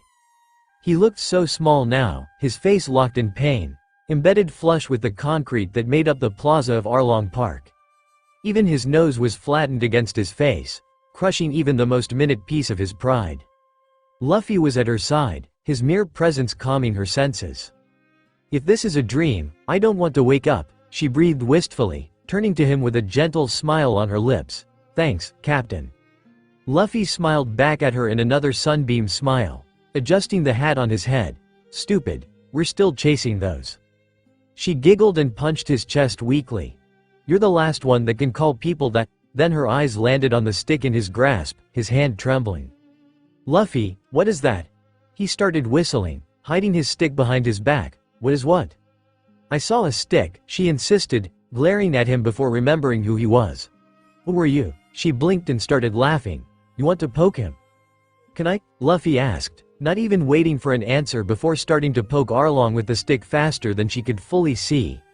Nami swore he whispered, "Gum gum Gatling," under his breath as he stabbed the pointy end of the twig against the. Honestly, Nami didn't know if Arlong was still alive or not, as she couldn't see anything resembling breathing from the big fish man. And seeing the blood between his legs, she doubted that he would want to be alive if he weren't. "Mary's okay," Usopp called out from the ship, finishing his 5th check of the caravel, still looking slightly worried. Then again, Nami hadn't seen him look non-worried since they met. "Thank you, Usopp," Nami called out, looking away from Luffy poking the stick into Arlong's gills with a loud childish "ew." Nami turned around with a dangerous look in her eyes, glaring at the remains of Arlong Tower. "And now for what I'm owed." Meanwhile, underwater. "Madam Shirley, thank you for taking my request," Jinbei bellowed, laughing merrily as he settled in a seat, offering a drink to the beautiful shark mermaid. "I know you had decided to stop looking into the future, but I thought this was important." Shirley hummed gently, looking down into the crystal ball in her hands. "You're right, first son of the sea, but I still am wary of what the future holds. These visions have been nothing but a curse upon me," she huffed, one hand rubbing the smooth surface of the ball. "But I cannot deny your earnest request. You were worried about Arlong." "Yes," Jinbei huffed, worry filling his large frame as he rubbed the back of his head. "I wasn't informed that he had left here until recently. I just wish to know if he's going to or has caused trouble. It's what Tiger-san would have wanted me to do." Shirley nodded solemnly. "I will do my best, but it is hard to look so minutely into the future about people not nearby. Let us proceed." For once, she was proven wrong as images filled her head easily, Arlong embedded into the concrete, etching itself into her brain. "This is," she gasped gently, her focus shifting onto the human poking her half-dead half-brother. "I believe humans will defeat him," she gasped, returning her senses to reality. She rubbed the crystal again to ground herself in the present, then again, had she drifted too far that time? She wasn't sure. Every time she looked into the future, she would get a feel for when she was looking at. This time, it felt as if she was peering into the next 5 minutes. "Oh," Jinbei hummed, deflating slightly, either from relief or worry. The psychic mermaid couldn't tell. "Can you tell me anything about who?" Shirley rubbed her hood, sighed, and reached out to grab the ball again, attempting to see into the future of someone she only had a glimpse of. Jinbei watched in horror as her face shifted into confusion, horror, and he couldn't decipher what that look was, only that her blushing face and trembling shoulders, and labored breathing looked uncomfortable. "Shirley, is everything okay? You don't need to push yourself so hard. It stretches. I feel like we are forgetting something," Zoro grumbled, taking another sip of his drink as the party of Kokoyashi continued. "It's probably not important," Usopp cheered as he hopped down from the spire he'd erected in the middle of town to shower the residents with his tales of heroism. "We saved a village after all." "Weren't you headed somewhere else, bro?" Johnny offered, scratching his chin. It was stung by a jellyfish in his paddle to Kokoyashi. "Barati, wasn't it?" "Ah, right," Zoro hummed. "Whatever, it's probably not that important." "What's all this then?" The party died in its tracks as the nasally voice of a marine broke through the loud merriment of the people. "Where is Arlong?" "Dunno," Luffy announced from his spot on Yamato's shoulders, the woman jumping to the front of the much shorter marine man. "But Oblong is still in the floor, I think." "Oh, that explains the crater," one of the marines mumbled, his short captain shooting the man a glare. "Then where is the loot he had?" the captain offered, giving a sly grin up to the 2 pirates, probably not even realizing who they were. "We need to confiscate that for legal purposes." That's when Nami made herself known, pushing Yamato to the side, causing Luffy to topple to the floor with a soft whump. "What are you talking about?" she screeched, glaring down at the marine. "Where were you when we needed him gone?" "Paperwork," the marine shrugged. "Now I'm here and I will do it by the letter of the law," he lied with another sly grin, as if that was gonna fly with the angered redhead. "Or should I take you in for obstruction of justice?" he added, his eyes going under her collarbones. "Though my ship is a little cramped." The words couldn't even finish before the end of a bow staff ended up embedding itself between the man's legs, his already shrill voice getting even higher as he collapsed onto the ground with what sounded like a death rattle. "That took longer than I thought," were the only words said in the resounding silence left behind by the sudden violence, Nijiko barely keeping her giggle restrained as she finished her quip. "Hey, brother-in-law, shouldn't you protect your wife?" Luffy blinked and sat up off the ground. "Why? Nami can handle them." said, wife, blinked and flushed, the heat of anger replaced by another. Plus she would have hit me instead if I did. The switch happened again and Nami's hands ended up around Luffy's neck, roughly shaking the rubber man, much to his apparent delight. Nami. That's only for the bedroom, Yamato chastised, ignoring Genzo fainting in the background at her words. Even as the rest of the village worked up to a panic. Nijiko let out an exaggerated gasp. How lewd, Nami. I know you can't wait for the honeymoon, but you shouldn't act this way. The redhead couldn't respond over the constant barrage of teases, unintentional or not, and ground to a halt in her attempt to process everything that happened in the last 5 seconds. Honeymoon?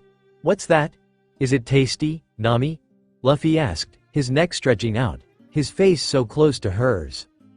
Unable to take any more, she lifted her captain off the ground and tossed him into the arms of Yamato, dusting her hands and cracking her knuckles after it was done, looking at the remainder of the Marines still panicking over their fallen leader, a way too sweet smile spreading on her lips. I'm gonna hurt you now, Nami announced. The Marines, who were bigger men than her, felt small under her words. I don't know when I'll stop. One of the braver ones held his hands defensively, mercy. His pleas landed on deaf ears. After nearly an hour, Nami dusted her hands again, finally free of her anger. God, I feel refreshed after that. The Marines groaned at her words, their broken bodies twitching weakly. No wonder Luffy's afraid of you, Yamato mumbled, the man in her arms snoring softly. She had some questions on how he could sleep with the heroine in the town square, but had already chalked it up to him being special. Nami turned to face her momentarily, then looked down at Luffy in her arms. A soft blush gracing her features.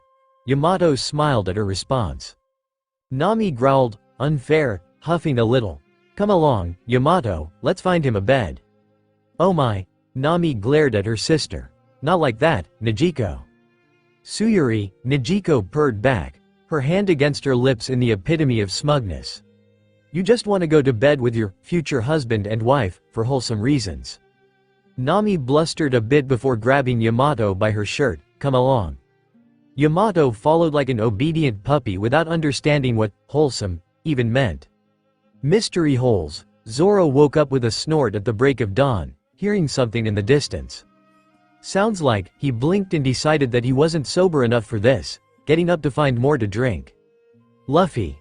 The rubber man bounced out of bed, not disturbed by the only article of clothing on him being his hat on his head, his bedmates groaning slightly and shifting under the covers. Yeah, Zoro. Zoro glared at him through the window, his face stuck between awe and horror as he did his best to ignore the sight behind his captain. We need to go. Luffy tilted his head. Why? Zoro grumbled and shook the empty bottle in his hands. They're out of booze. Luffy's expression didn't change. And food. Zoro lied. 20 minutes later, a wobbly-legged Nami navigated the Mary out of the harbor with bleary eyes. Wait a minute, Nami grumbled softly, rubbing her eyes. 3 hours into their voyage. Why did we leave? Out of food. Luffy announced happily from his spot in Yamato's lap on the figurehead. Yamato grumbled and nuzzled against his neck a little more. The 2 hours of sleep they had got wasn't enough for the large woman, clearly.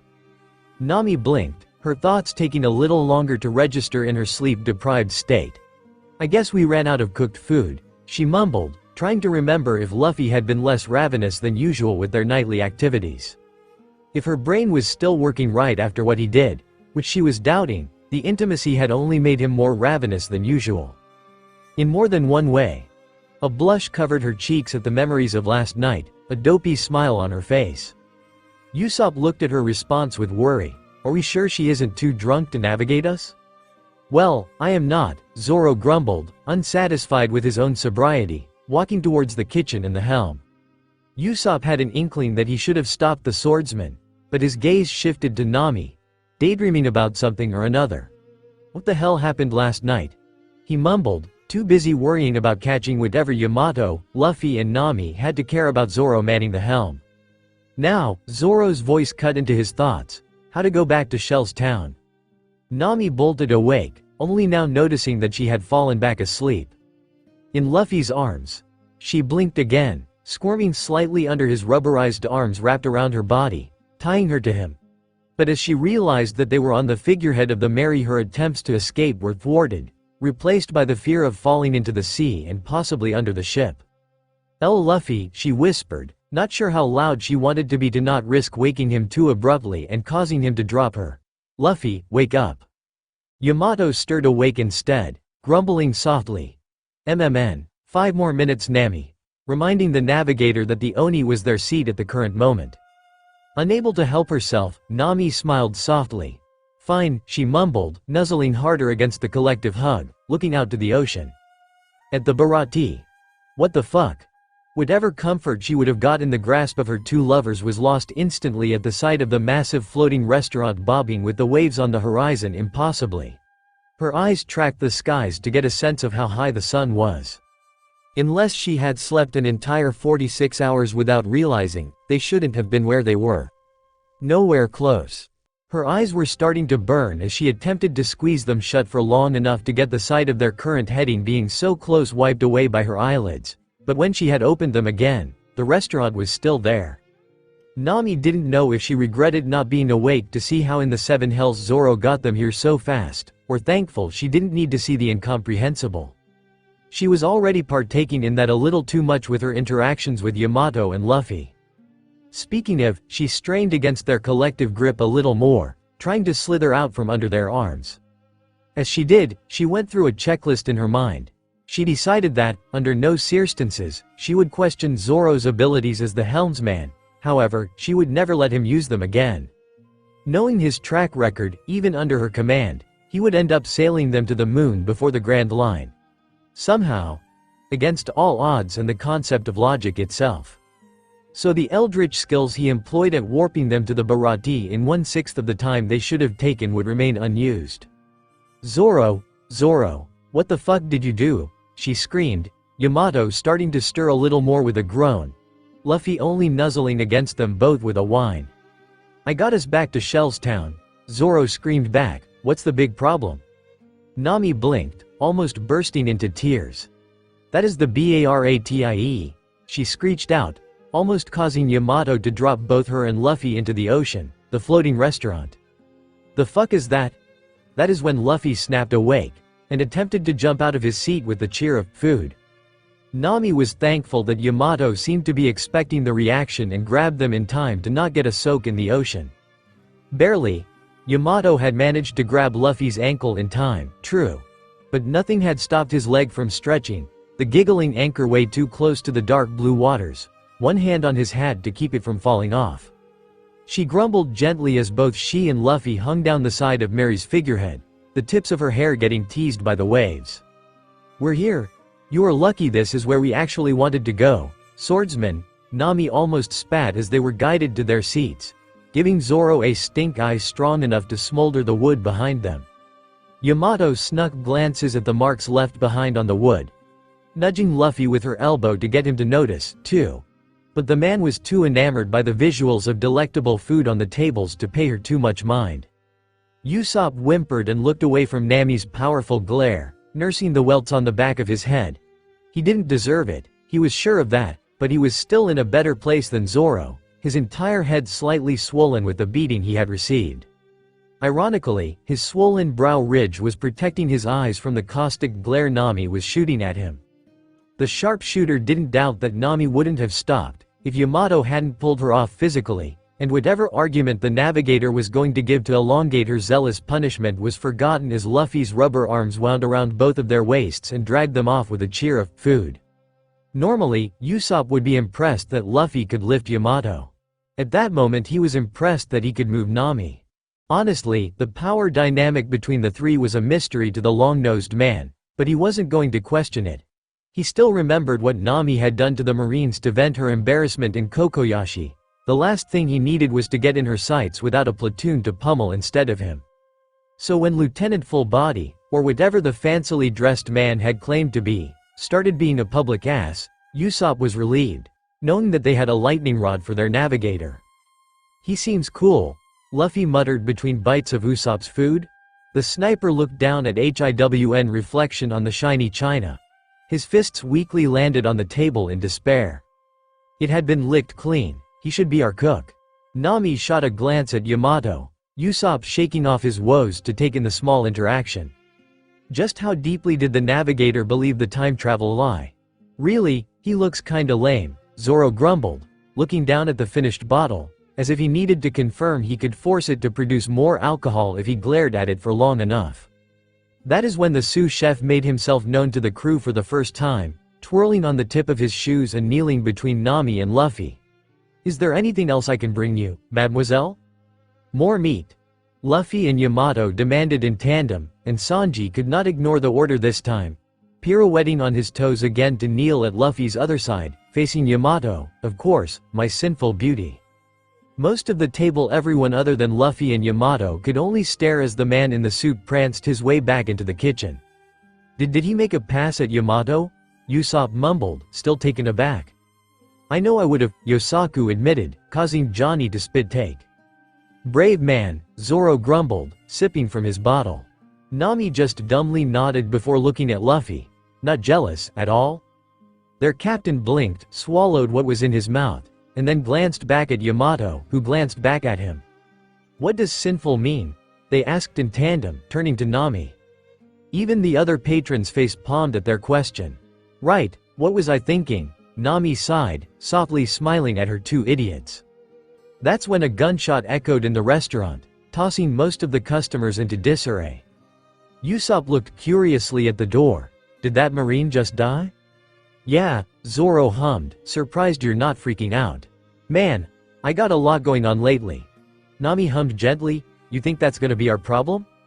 "Not if I can help it," Luffy answered, jumping out of his seat and dashing outside right after Jin as he was kicked out of the restaurant. "Ah," Nami breathed, looking at his empty seat, "now it's definitely gonna be." Zoro sipped a little bit more from his bottle. How bad could it be?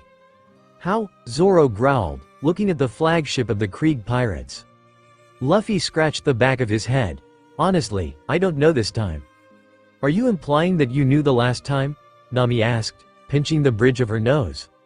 "I plead the fifth," Luffy announced, crossing his arms. "Answer there is no way you know what that is," Nami barked. That's when the galleon was neatly diced as they stared. Zoro slowly turned to the source of the slashes he had barely noticed, seeing something he thought he wouldn't get to so soon. His hand landed on Luffy's shoulder, and he shook the rubber man gently. "Luffy." His captain nodded slowly. "Yeah, Zoro. I love ya, man. Keep doing what you're doing." Luffy only smiled. "That's the plan. Do not enable him," Nami argued. Zoro smirked and jumped onto the open deck of the Bharati. "Dracule Mahawk, I, Ranoroa Zoro, challenge you to a duel." "MN? That's Mahawk?" Yamato hummed, tilting her head. "That's weird." "What do you mean?" Nami asked, hiding behind the bigger woman slightly.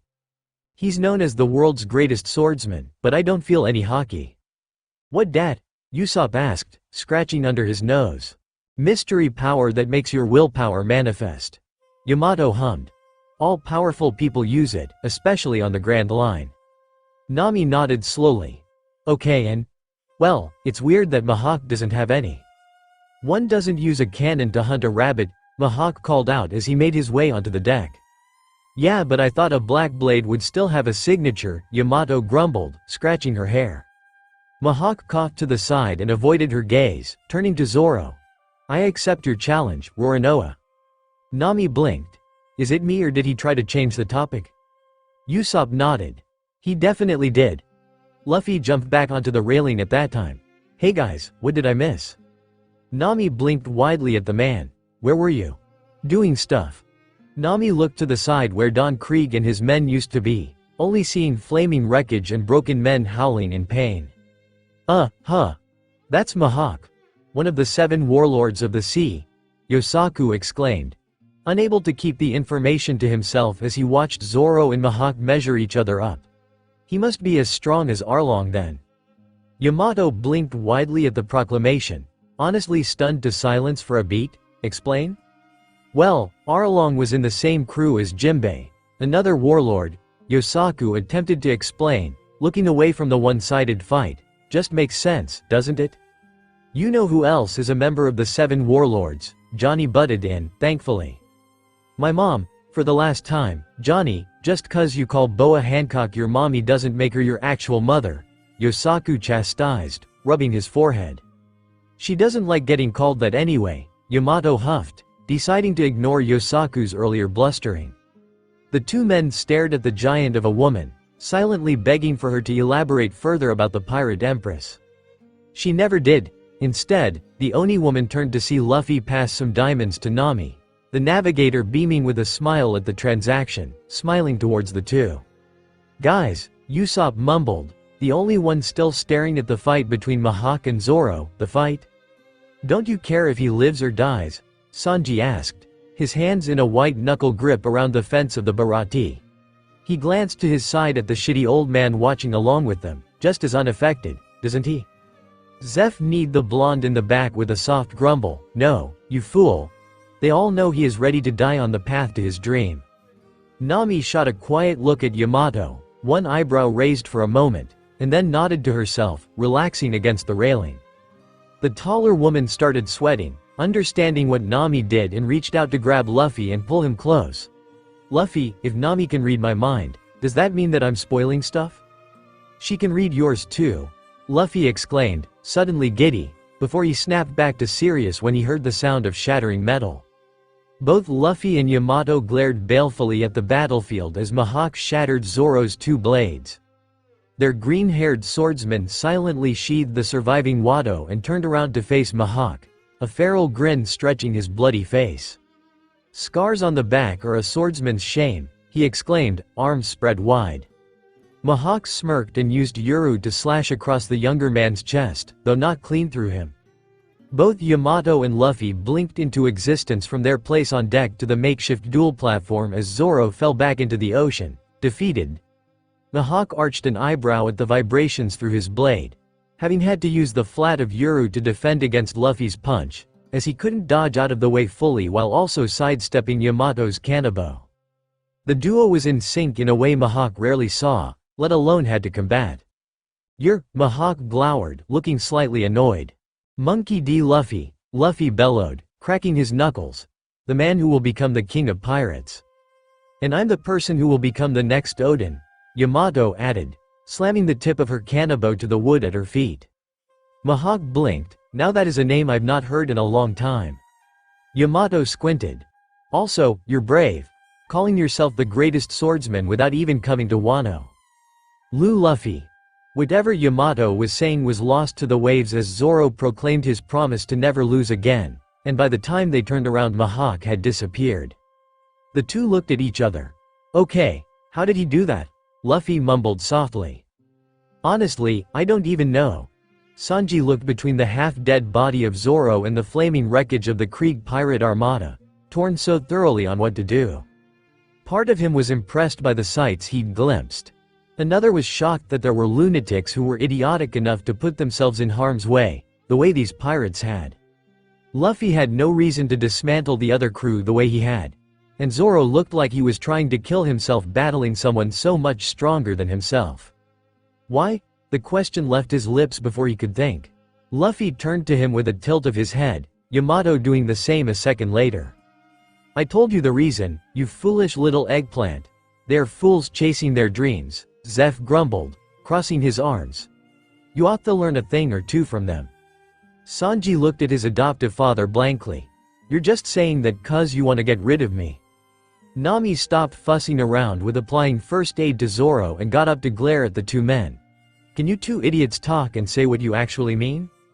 Sanji started blushing at her outburst, looking away from Zeph. It's not like I care about what you think, shitty geezer. HMPH. The feeling is mutual, little eggplant, Zeph grumbled. You bunch of, Nami sighed, slapping her face with a soft grumble. Why is every man here so emotionally constipated? I'm not, Usopp defended, his face stony.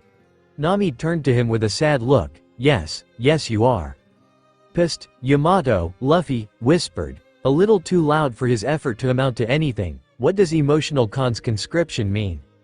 It's when you get angry 'cause you can't poop, Yamato explained. Oh, no, it's not that, Nami screamed back, smacking Yamato's butt in exasperation, making the older woman wince and rub it with a whine. It's when people try to bottle up their own emotions and don't say what they mean. Luffy looked confused at the statement. Who the hell does that? That's dumb. And that's why I like you, Nami admitted, blushing slightly. Yamato raised an accusatory eyebrow. Nami simply turned to avoid her pointed gaze. Sanji, meanwhile, noticing how he could get into the good graces of Nami, spun on the balls of his feet and kneeled next to her. But of course, you are right, I should be more honest. He stood back up and stared at Zeph, some of the love-struck energy fading from his expression as he rose to his full height. You saved my life, old man.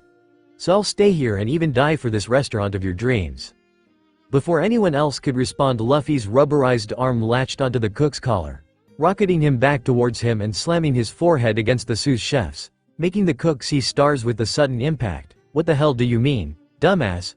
The young captain roared, baring his teeth. He didn't save your life for you to throw it away. Sanji glared back at the captain and gripped his collar too. What do you know, rubber bastard? I know that you are a coward. Luffy spat out. No, that's Usopp. Yamato huffed, slightly smiling. Oi, Usopp exclaimed softly, slapping the air. Enough, Zeph grumbled, rubbing his head. Look, Luffy was it? Just take this little eggplant and show him the world. Maybe then his soup will taste like something edible. Nami glared at the older man. Can you please just say what you really mean? Zeph looked back at the young navigator with a set jaw. Sanji looked between the two. Just go find the all blue, Sanji, Zeph grumbled, unhappy that he lost the staring contest with the orange-haired navigator, for both of our dreams. Sanji mumbled. See, was it that hard? Nami huffed, crossing her arms. Zeph grumbled even more and looked away with a snort. Just get outta here already, we're running out of food 'cause of that black hole you call captain. Wait, no, seriously, Zeph, what did you mean by that? Sanji mumbled, letting go of Luffy in shock. Get off of my lawn, damn it, the older chef exclaimed, clinking away from the group. Damn, who shat in his cereal? Zoro grumbled, waking back up from his brief coma after Yosaku and Johnny's efforts in healing him. Keep it down, old timer, I'm trying to take a nap here. Damn it, Marimo, Sanji cursed, glaring at the man on the deck. I was worried you died, you fool. You know that swordsman diced a ship like an onion, right? Shut up, curly-brow. Zoro shot back, groaning a little as his bandages tugged at his sluggish LD. I'm way tougher than an onion. Do you know who else is stronger than an onion? Johnny started, only to get smacked in the head by Yosaku for his efforts. I'm up to my tits in morons, Nami sighed, dreading what was to come. Nami, Luffy and I are both taller than your tits, though. Yamato tilted her head at the navigator's despair. Oh, hey Zoro, he's our new cook. Luffy cheered, ignoring everything else and grabbing Sanji by his shoulder. What are you? Sanji blinked at the half-hug he'd been pulled into. Don't count me in yet. What if I refuse your offer? Then you'll refuse your refusal. Yamato sing-songed, hugging Sanji from the other side. Welcome to the crew, Sanji. Sanji blubbered in a language forgotten by man and started cheering along. Meanwhile, with the Marines, okay. Explain this to me slowly this time, Bogart ordered, ignoring another loud chomp of Garp's rice cracker. Amazon woman came in, beat the shit out of Morgan the tyrant with a wacky rubber man, the current leader of Shellstown explained. I said slowly, Bogart grumbled, elaborate. The acting captain shivered slightly. I can't. I do not wish to remember the horrors. Sounds like my grandson, Garp hummed, finally swallowing his mouthful of crackers. Bogart did not want to ask which part. Anyway, that chore boy with the pink hair. And the blonde, the old marine hero pointed at the two sweeping the courtyard. I'm taking them under my wing for training. The leader blinked, but, why? Would be funny. Bogart face palmed. Back on the wrong side of the law. Beppo, stop looking at me like that, I'm not giving you snacks. AWH, Law sighed and handed the polar bear Mink some crackers. Sanji blinked blankly as he ended up watching the Bharati start to shrink from his view. Parts of him still not understanding how he'd ended up on a ship heading away from the place he called home for so long. Keep your feet dry, you whelp, Zeph called out from his office. And Sanji burst into tears. Now who's weaker than an onion? Zoro grumbled from his spot against the staircase. Shanks, you rat. Shanks grumbled and got out of his hammock, glaring at the interruption before smiling widely. "Oh hey Mihawk. Want more paint for your blade?" "For the last time, I don't paint." Mihawk calmed down with a huff and regained his poker face. "You never told me Odin was still in Wano." Shanks' eyes widened. "He died like 18 years ago, man. You alright?" "Then why is there a giant Oni woman screaming about becoming him?" Mihawk argued. "You never told me East Blue had someone like that in it." Shanks laughed a little. "A giant horny woman, Gaban-san would love that." Then the red-haired captain paused and stared back at Mihawk. "What were you doing in East Blue anyway?" Mihawk shrugged. "Oh my god, you're the worst." Shanks cackled, sitting back down into his hammock, the rest of his crew roaring with laughter. "I wonder how he is." "If you're talking about the kid with your hat, he's fine. He was with the Oni from Wano," Mihawk relayed, taking a seat on a log. Shanks dropped the bottle he was about to offer Mihawk. "Oh, I gotta tell them about this," Nami sighed. For once in a long while, Zoro wasn't on the helm and she was thankful for that. The last thing she needed was another brush with the impossible. Now she was going to take her time, stretch out her legs and enjoy the sun as she read the news. She was on the upper deck, the wind licking her face as they passed through the tangerine trees she was smart enough to plant before their sudden departure from her island, the nostalgic scent making her chest feel light as she took it all in and slowly opened up the freshly delivered newspaper. She stared at the new bounty posters that were stuffed between the pages. A blurry image of herself greeted her. She stared at it for a long second, her eyes glazing over slowly. She started trembling, shakily holding onto the wanted poster of herself, and turned it around a couple of times to make sure it wasn't a prank. It's real. What is?" Usopp mumbled, turning away from his Tabasco pellet. He promptly dropped it and managed to splatter the sauce all over himself and his eyes as he saw the poster in Nami's hands. "Nami the Fist, 5,000 berry," she breathed, still in disbelief. Her whisper somehow carrying over Usopp's screams of pain and getting to Luffy and Yamato's ears, the dumbass duo rushing to her side. "Oh, cool. You got your first bounty," Luffy cheered, running around her like an excited puppy before reaching the newspaper and looking through the pages. "I wonder if I got one too." Nami babbled softly and looked up at Yamato's concerned face, the fear in her face intensifying. Yamato, please tell me this isn't." The older woman looked awkward and didn't even attempt to lie, scratching her head. Wait, I didn't get a bounty," Luffy grumbled, tossing the newspaper into the wind. "Lame." Nami grabbed a hold of the man by his shoulders and started shaking him. "This isn't a game, Luffy. The Marines are after me." "And, we are pirates?" Luffy questioned, turning his head. "I thought you knew what was gonna happen when you started beating those Marines back in your town." Nami looked down in horror. "Oh god, I wasn't thinking." "I heard a woman in distress," Sanji exclaimed, pirouetting into the scene. "Nami Swan, how may I help you?" he purred, getting on one knee and bowing. Nami looked close to bursting into tears, looking down to her wanted poster. It's not even my good angle," she cried out, pointing at the blurry image of herself. Clearly one of the Marines in Konami had taken the picture as she was assaulting another Marine, her fist cocked back with her victim begging for his life in her other hand. She didn't even remember seeing the camera. "I can fix this," Sanji announced. "We just need another picture of you that the news agencies would prefer." "And how would we get that to the news agency?" Usopp wheezed, bloodshot eyes still tearing up from the hot sauce, making him look slightly demented. "Shut up, Usopp. I'm trying to get pictures of Nami Swan stepping on me," Sanji growled, a little too loud for everyone involved. Nami decided to punch him for the effort and sobbed. "I can't be wanted, I'm too cute." "You really are, Nami Swan," Sanji cheered before crumbling onto the ground with a wheeze, the bump he received too much for him to handle. "What are you morons yelling about?" Zoro grumbled, getting back up to the deck too, scratching at his bandages. "I'm trying to sleep."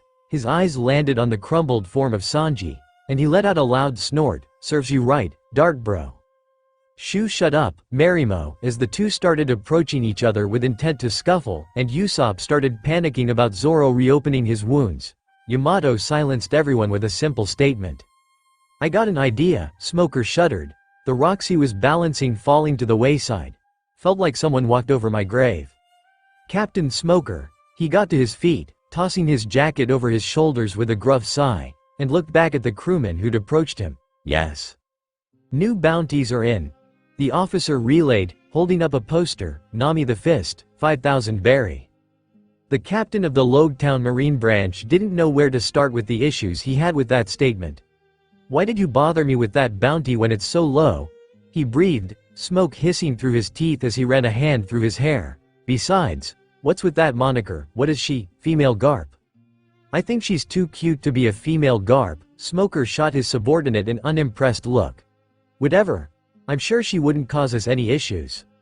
Smoker-san, Toshigi hummed gently, worry mixed into her strained voice. Do you know how this happened? Smoker looked at the platform Roger was executed on. A rubber man screaming about becoming the next pirate king. Well, at least it isn't her. What are you talking about? Acking the marine captain's eyebrow twitched with irritation. Doesn't matter, Smoker grumbled, rising to his feet. We'll handle these. There you are. Smoker and Toshigi turned in panic to see a giant woman towering over them both. Smokey. Smoker blinked at the giant. Do I know you? That's when, for the first time in ages, he was grabbed by the back of his coat and lifted off the ground like a cat, even his logia powers failing him. What in the world? Luffy, get over here. Dragon watched from a distance. The winds of change are wild today. Who are you talking to? Sabo mumbled, looking around. Smoker did not understand what was happening. One moment, he was about to guide a strike force against the straw-hatted hooligan on the execution platform. The next, he was in what amounted to a bar fight with the man, both eyeing each other down, surrounded by a circle of onlookers. Look! The giant woman cheered from the sidelines, extending her hand out and causing it to get coated with something black and shiny. This is how you use armament hockey. Luffy, Smokey is a logia, so you can't hit him without it. Smoker's eyes bulged. Hockey. He'd heard about that in training, but never had seen it as he was stationed in East Blue of all places. The Marines saw hockey training for his location as a waste of money and manpower, since no one in the East could hope to wield it. At least, that's what they had thought. Luffy blinked and hummed, looking at his own fist with a raised eyebrow. Okay, but how do I do that? The Oni woman blinked. You just do it. Someone slapped their face, and Smoker turned to see Nami the Fist in the crowd watching him. It's you? These two are from your crew. Nami shook her hands defensively. No, he's my captain. That's what they all say. Smoker roared, attempting to attack the orange-haired pirate with his jeet, only ending up disarmed when a rubberized hand smashed into the one holding his weapon. His grip broken, the weapon fell into enemy control as another attack stretched his way, the fist passing through his chest without any impact. Smoker growled and faced the other pirate, Straw Hat. Luffy grumbled and tossed the jeet to the side, scratching his head. Whoa, he's a freak, I really can't punch him. I told you, you need hockey for that. The Oni woman cheered from the side. Just calm down and do it. You didn't say how, Yamato. Nami screamed back. How is he supposed to do that? Are you not telling him cuz it would be a spoiler? Yes exactly, Yamato answered back. Totally not, cuz I was born with hockey. What the fuck are these morons yapping about? Smoker glared at the two, then shifted to the rest of the crowd, his eyes twitching as he saw people starting to put bets on who would win between him and the Straw Hat, including the buggy pirates and his own marines. This has gone on for long anew. I think I got it. Smoker's gaze shifted to Luffy incredulously. What? He watched in horror as the rubberman's fist turned black. They both looked at the fist before Smoker slowly looked up to Luffy's face, the pirate looking back at him with a dangerous smile. Smoker heard a camera click, and then felt his insides rattle as a rubberized fist sent him crashing back into a house, his body only turning to smoke on the impact with the concrete and coalescing back on the ground as he coughed up some blood. The fuck? He breathed before the dark overtook him and he passed out. Hey, if you've made it this far, thanks for watching. Let me know what you'd like to hear next in the comments.